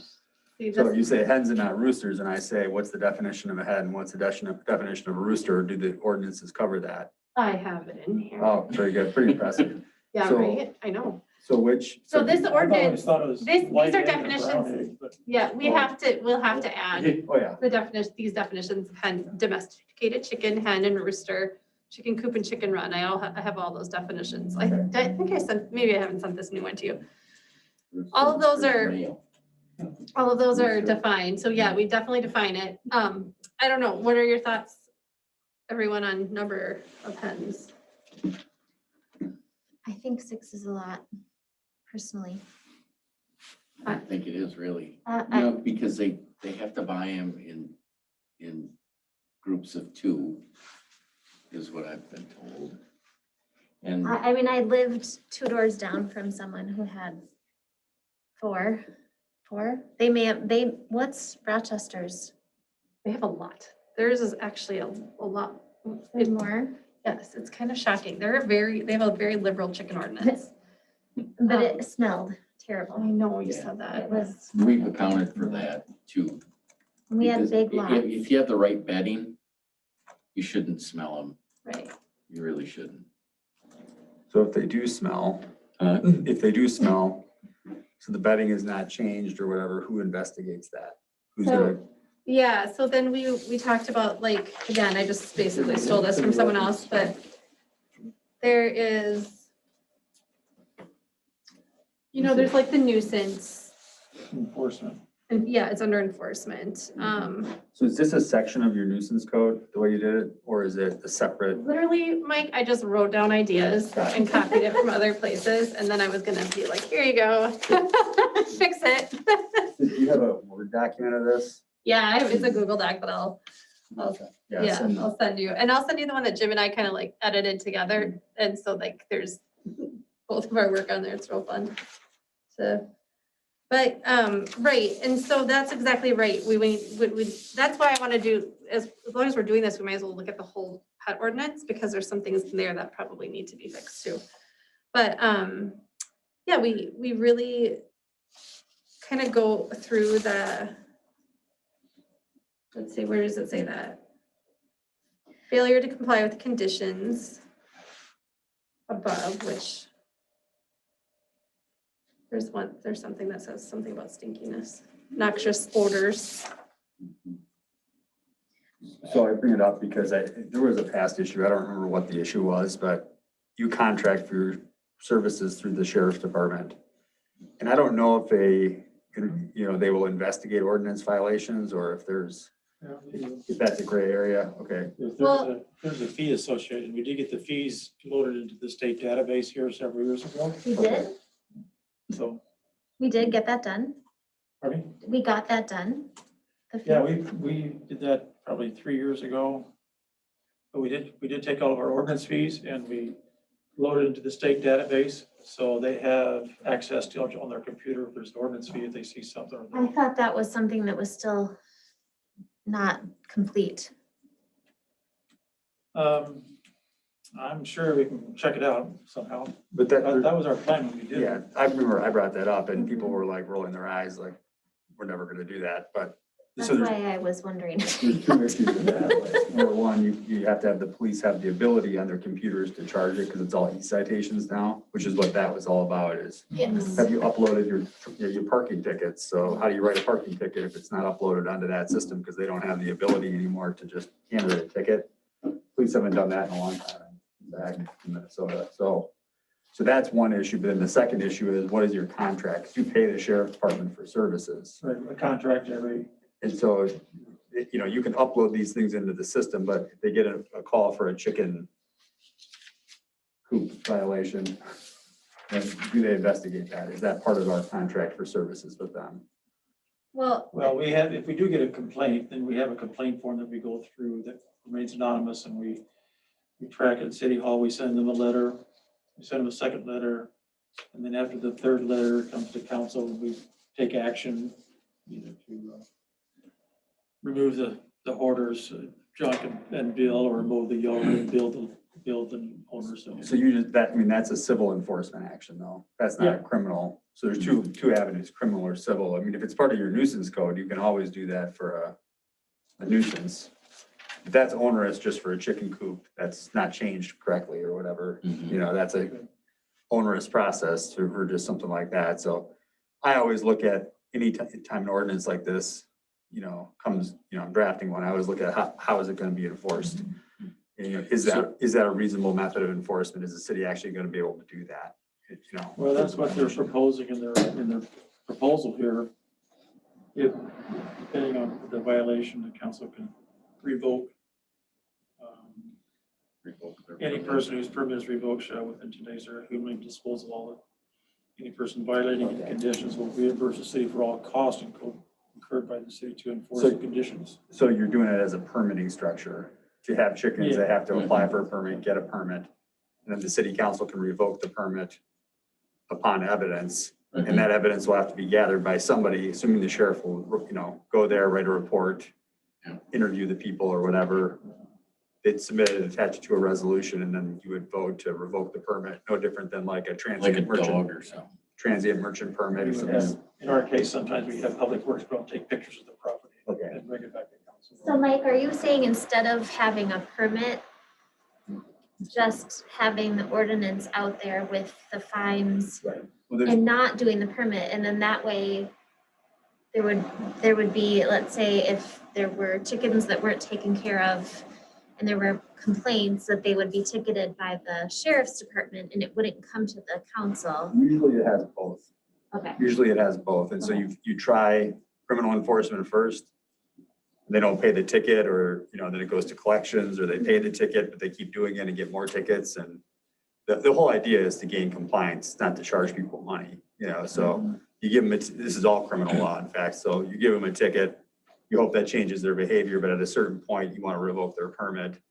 Sometimes when they have these ordinances, I'll have to look at the samples. I've not done a chicken specific ordinance. I've done whole animal codes before, but you know, sometimes it'll have in there conditions of revocation of the permit, and it'll specifically state under what conditions the city council can revoke the permit. And so then you would have to utilize one of those conditions to revoke the permit. And usually one of them is they are convicted in a criminal court of a violation of that chapter. That's always it. You know, so if they don't change the coop, it smells too bad, they're ticketed, they go to court, they have a court trial, a judge finds them guilty. You get a register of that conviction and then bring it back and then revoke their permit based on that criminal conviction. So like the reason you do it that way is so that the criminal court gives them due process. Otherwise, you're having a trial here at the city council and nobody wants that, you know. okay, yeah, well, so, I mean, does anybody have any questions? Because what we could just do is just hand this to you. Hopefully you can bring it back maybe We'll see. next month. And we could get, but Depends how much you like chicken. right? Well, what I would say is, Do you like I eggs? don't think you should decide things like the number of chickens and the fines yet. Okay. Just get the ordinance into the final form you want. Okay. And then you can decide that, you know, I bring it back in May maybe, and then it's all in final form, but it's got blanks and highlights in it. And you can decide, it's easier to look at it in final form and say, we just want that. Perfect. And then adopt it in June or July or whatever. Okay, perfect.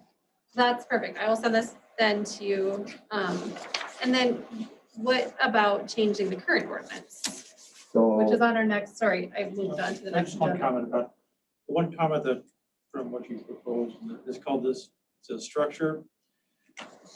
The sentence is the chicken coop or hen house must be located in the backyard of the residence. We have some dimensions from the property lines and everything, but I think we should, my thought was we should make the location of the chicken coop so it can't be seen from the street. Well, that's tricky though. Like in my in certain houses, if you live on a corner, you could see it from any street. Well, that sort of brings up the issue of whether or not someone should have a chicken if they don't live on a farm.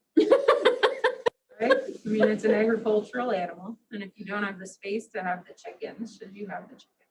Yeah, there are like Yeah, but a 1 dog- acre lots. Have that same argument for a dog or a cat. Yeah, there are 1 acre lots that are, huge that go from one end of the street to the other. Right.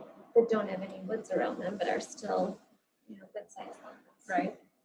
Well, and the whole backyard chicken thing is, I mean, it's in every city. It's so rare now to not have that allowed, like from the research I was doing, it's just everywhere.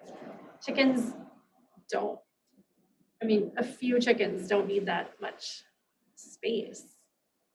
As long, I mean, 500 square feet. right, right. Do they have to be enclosed? Yeah, so then you'd have like the indoor coop for nighttime and whenever they wanted to be there. But then you have the run that's attached. So that's their outdoor space. And I think. They're not gonna be roaming around. Correct. Cool. Yeah, no, they're not, this isn't free. These aren't free range eggs, people. These Right, are, they have to be cooped up, they Yeah. can't be out running around. What's the And we do rationale for have, not being able to butcher a chicken on the property? Yeah, that's well, it. because that's why we don't have chickens in this town to begin with, apparently, because someone did that.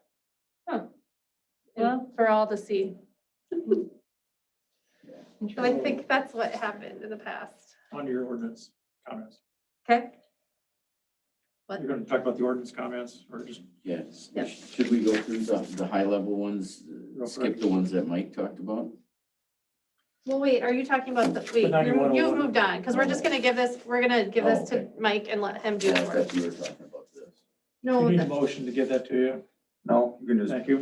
just direct me if that's what you want to Okay. do. Yeah. Yeah. so yeah, let's talk about, Mike, obviously for doing this, we'll have to remove chickens and bees, or actually chickens, just chickens from the farm animal. Because we're not supposed to have farm animals, so then do we remove chickens or do we just?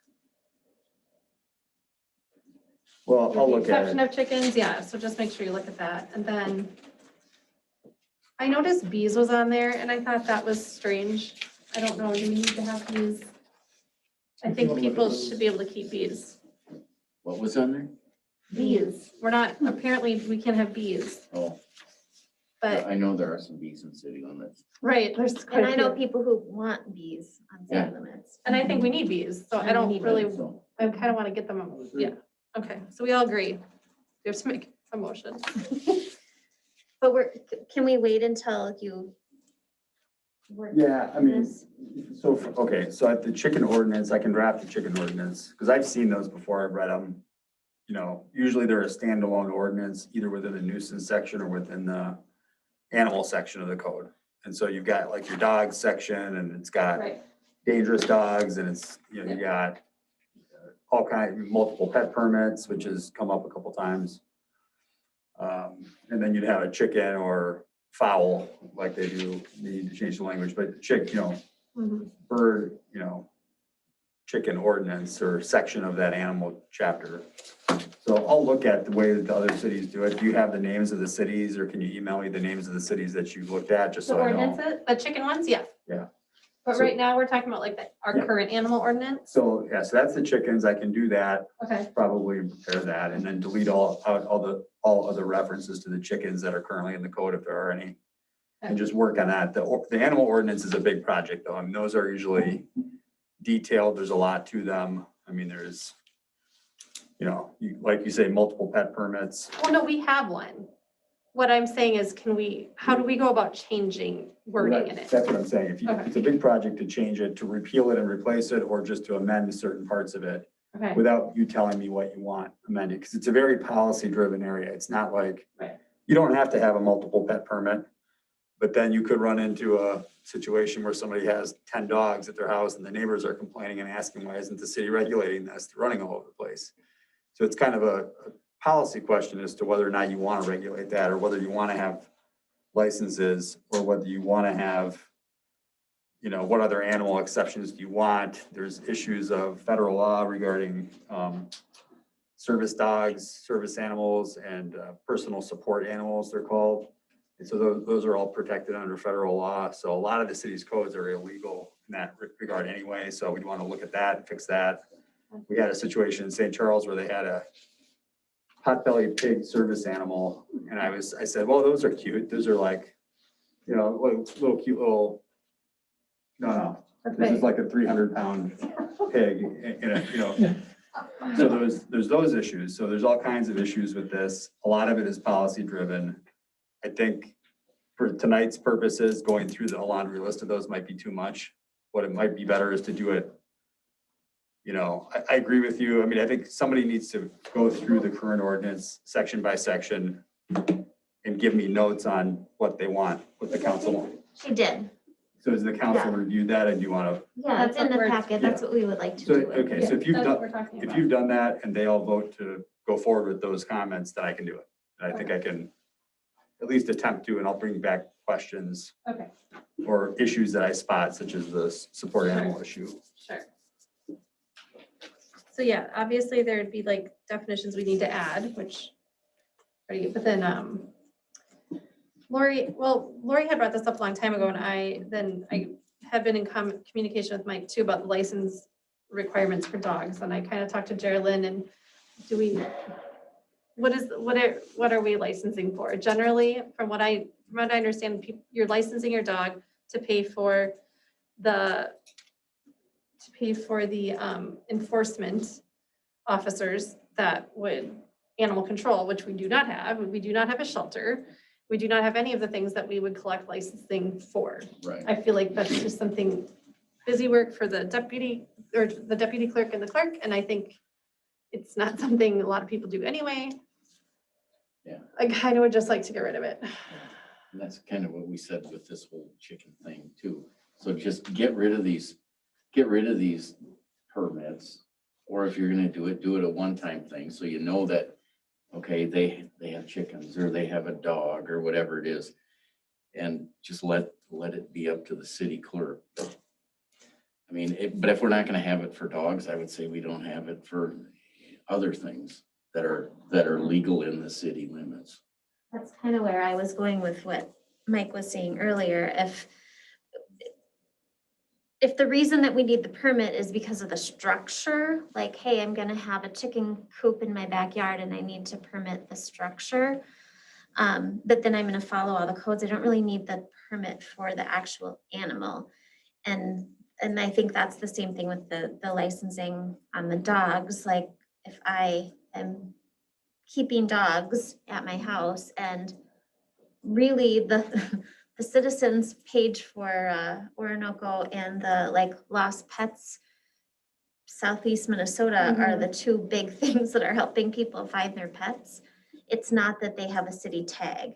And I think that's why we were talking about getting rid of that. And like, they don't even do that in Rochester. They don't have pet tags, are not a thing. They haven't been for years. I think we've only done 2 or 3 dog licenses this year so far. Yeah. I did one the other day for 2 dogs, but A lot of people chip their dogs, so if they get lost, they. Yeah, there's They just know. different yeah. I think it's just a obsolete. I think from what I've read in other cities, I've dealt, you know, dangerous dog things in Fairmont. That's a pretty big city. We had a serious one there. We have a serious one in St. Charles where it's still going on. It's been going on for years. Winona, we've had multiple, but those are bigger cities. I mean, I think you're a city of 1,500 people. Having a simple animal ordinance would be appropriate to include kind of very basic provisions such as you got to pick up the dog excrement on Yeah. public properties. And there's a simple 2-sentence ordinance that Rochester has about that. And that's all, Yeah. we have all that. And Yeah. that's what I mean. It's not, I wouldn't delete out the stuff that everybody has. I mean, I think you want to have it in there so if it comes up, and especially the dangerous dog right. ordinance. Oh, yeah. You can't, I mean, there's a state statute that would govern that, but you want to regulate the process because that could come up. I mean, that's come up, I've done like 15 of those in my career, so that's more than one a year. And that could come up. And if you don't have the regulatory framework in place, it might only come up once every 5 years or 10 years, but so that one I wouldn't delete out. The permitting, you're probably right. I think the chicken permitting is different because in theory, once, the permitting process, I'll look at what other cities do, but I'm assuming somebody from the city is going out on site to inspect the location to determine that it's in the right place, that it's. Well, that's what we thought. We're like, nobody's gonna do that. Right. Right. So it's tough. I mean, this boils down to the same question of enforcement. Do you have the structure to enforce? If you have no, if you have no structure to enforce, it's gonna be difficult to regulate this kind of thing. I'll take a look. I mean, I want to see, I get the gist. The gist is you want to simplify the ordinance, Right. remove some superfluous permitting. There's a lot of talk about animal control officers and it's just like, we don't even That's have that. good because you copied your ordinance from other cities and most other Right. cities have that. But Sure. Well, and then I think the other piece that Dana had in here was getting rid of the multiple pet permits. And right now it's 3. it's 3. So you have a kennel ordinance though? So that's what I want, that's my question, because we actually have the dog kennel, like we Yeah, actually they have a don't do- kennel, and I don't know, do they have a special permit? Yeah, Or how- so No, they so don't. yeah, And how does, so that's interesting, I'll look you at know? that. The bottom line is if somebody's running a business Right. out of their house breeding dogs, that's what a kennel permit's for. Oh, I see what you're saying, okay, I was talking about like, we have a boarding. A boarding, we have an animal boarding. Okay. They don't breed, but I think what we're talking about is number of pets. Yeah. And stop that. So that is different than kennel. Most cities have two separate, those are different things. The kennel permit is you're running a kennel for a business, which could be at somebody's house, could be a doggy daycare, it could be anywhere. Mhm. Could be any zoning district. And a lot of cities regulate that, and then they separately regulate how many pets you can have by number. Now, when I did the research for St. Charles and looked at that, a lot of cities don't regulate that. So it's maybe half and half from and I looked at a lot of cities for that, so it's maybe half and half. So if you don't have it, you don't have to. You would have to somehow define kennel if you want to regulate that, so that is still covered. But if you don't have a multiple pet permit, the only risk is people have a lot of dogs and they bark too much. But then we already have a nuisance thing, you know what I mean, like, do we have a new, so that, wouldn't that fall under that? Well, I think the difference is enforcement. So it's easier if you have a hard number and say, if you have more than 4 dogs or cats combined, you have to have a multiple pet permit. And we can revoke it if they're too noisy. And we can revoke their permit, get an injunction, get their dogs out of their house. If you just have a nuisance, then it gets back to my original point of you got to prove the nuisance. So somebody's got to go out there and interview the neighbors, possibly record the noise or observe the noise, and who's going to do that work? Will the sheriff actually do that for you? I don't know. Maybe they will, maybe they won't. But like in Winona and St. Charles, they have police forces. And in St. Charles, we've had a lot of problems. So, they had the police chief just do it because they don't have an animal control person either. Right. But they have a police chief and an administrator, and they just do that, So For since that we one. already, so I was hoping since we could get rid of the entire multiple pet whole situation because we already have the nuisance ordinance. Right. And so I was hoping that that would cover that. It does, but it's just harder to enforce. It's a question of when somebody does a naughty and you want to enforce, how are you going to go about doing that? Are you going to? But we don't have the enforcement anyway, and people aren't doing Right. it. So that's, I think, But it does, aren't there some state laws governing Dangerous dogs, there's a whole dangerous chapter, whole dogs, chapter on that. hoarding dogs, like, There's animal cruelty statutes actually, right, like. but that's a puppy criminal mill type offense too. thing. so if we got rid of our stuff, it's all gonna be covered by state anyways. Well, I think the animal cruelty statutes, I prosecuted those, they're neglect of dogs, which is a misdemeanor. And then there's like intentional bad action, which are felonies or gross misdemeanors, depending on the harm to the dog. That's all criminal. So you need a prosecutor to prosecute and a cop to investigate. And so if it rises to that level, yes, you are covered by that. I think the question is when it doesn't rise to that level and it's a nuisance issue. I mean, if somebody's, So if their dog's barking too much, or they have too many dogs that are barking constantly, or you have chickens that are stinking, or. right, then you are responsible. You are the city. You are responsible to investigate and enforce whatever ordinances you have. And so you just have to be okay. I guess this is what it boils down. You have to be okay telling the residents when that happens and they come to you, council member, Mayor Ryland, you have to fix this for me. My neighbor is doing X, Y, and Z. You're gonna have to be okay telling them, we don't have an ordinance for that. You're on your own. You know, that's kind of, so that's. But the if we flip- do have the nuisance, we do have the ordinance, right. it might just not be the multiple pet one. I don't think we're wanting to get rid of the nuisance or any of that. Oh, no. All I want to do is get rid of like, you can't have more than 3 dogs, because that's Yeah. ridiculous. And so a lot like 3 dogs is like a, Yeah. I mean, I don't know, or the other thing I Or said. you was- can't have more than 2 or 3 of one species, blah, blah, blah. It's like, what? It's ridiculous. It is, it's So- silly. So we can do away with that, that's fine, and the nuisance ordinance will cover whatever nuisances are Right. listed in there. Right. What I would say is the general nuisance provision, you know, offends the health, safety, repose, morals, safety of another is very difficult to prove if impossible. No, to this prove. one's pretty specific, like Yeah. it's has habitual barking, cleaning up litter and, Yep. you know, entering premises. It's, I feel like the nuisance one is pretty. Yep. It's pretty good. So, So then, yes, you were right on it, so then you're just limiting your enforcement in town to that ordinance. yeah, And you have to feel comfortable with whatever investigating and prosecuting services you have, that if a problem comes up and somebody, that neighbor comes to you and complains, you'll be able to say, well, here's the code, we'll call the police.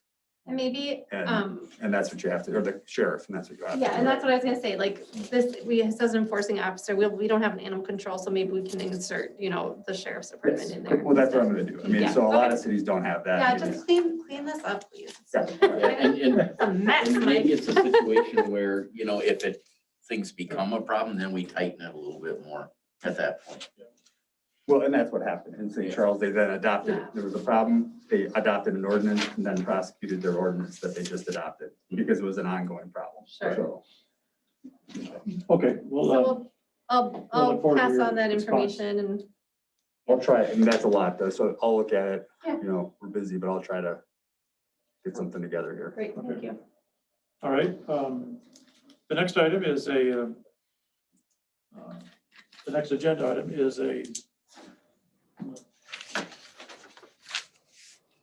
this is notes I need to read prior to going into closed session. The agenda item is threatened litigation from the city of Orinoco employee related to employment with the city. Portion of the meeting will be closed pursuant to Minnesota statutes, sections 13D.05 subdivision 3B. The city's need for absolute confidentiality outweighs the purposes served by the open meeting law in this case based on the following. The city council and legal counsel need to have a candid and open discussion to determine the available legal options to handle the threatened litigation from the city of Orinoco employee related to employment with the city based on actions the city has already taken, including response strategy and possible areas of reconciliation. The purpose of the closed meeting is not to make a decision behind closed doors, but instead the purpose of the meeting is to determine the legal options for handling the threatened litigation. The only business to be discussed is the threatened litigation. An open session would be detrimental because it may take place in the presence of individuals involved in the threatened litigation. A closed session would benefit the public because the ultimate outcome of the threatened litigation may impact the finances, operation, and reputation of the city. I will now entertain a motion to close this portion of the meeting. I second. I make a motion, we close. Jim seconds it. All in favor, signify by saying aye. Hi. Aye. The time is 8:47. The council will now go into closed session in the city council chambers. Only the city council and authorized city representatives may be in attendance at any portion of the closed session. I think. There we go.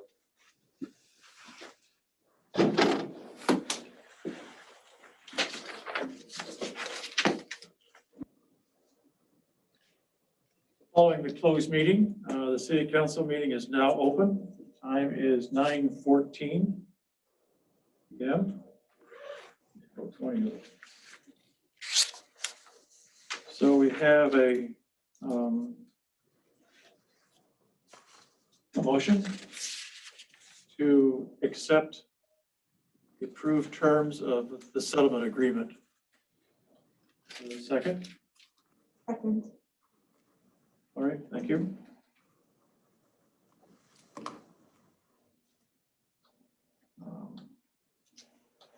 Any comments? Seeing none, all those in favor of the motion signify by saying aye. Aye. Aye. Oppose? That's approved. Next on our agenda is a closed meeting. No, I'm sorry. The agenda item for this portion of the regular meeting is to develop or consider offers or counter offers for the sale of real property, portions of parcel ID numbers 842-832-03999 and 842-822-075-351, excuse me, located in Orinoco Township, and to review confidential or protected non-public appraisal data. This portion of the properly noticed regular meeting of the City Council of the City of Orinoco will be closed pursuant to Minnesota statutes, section 13D.05, subdivision 3C, and section 13D.05, subdivision 3C2. I will now entertain a motion to close the meeting. I move to close the meeting. Second, Lori and Dana. Lori and Dana, okay? So then this one you do have to record, Okay, but it should be a separate recording if you can do that. right, you can do that. All in favor of the motion signify by saying aye. Aye. Aye. Approved.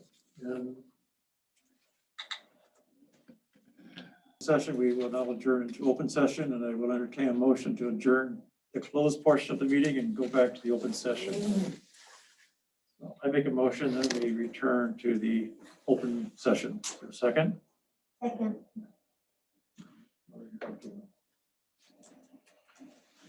All those, any comments? All those in favor signify by saying aye. Aye. Aye. So we're back into our meeting, and now we have, so we want to make a motion to, The motion is pursuant to Minnesota statute 13.44.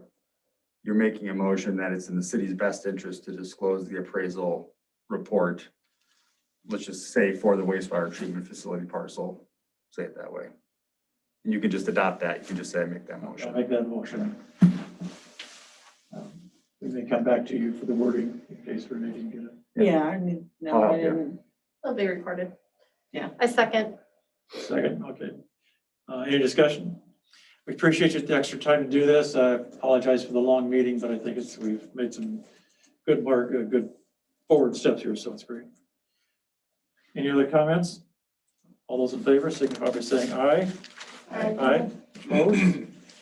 That's approved, and where's my notes? We need a motion for the consent agenda. Motion to consent agenda. Second. Lori. Consent agenda, all those in favor signify by saying aye. Aye. Aye. Opposed? That's approved. And we need a motion to adjourn. Motion to adjourn. Second. Jim. Motion to adjourn at 10:05. All those in favor signify by saying aye. Aye. Aye. Opposed? Thank you, everybody.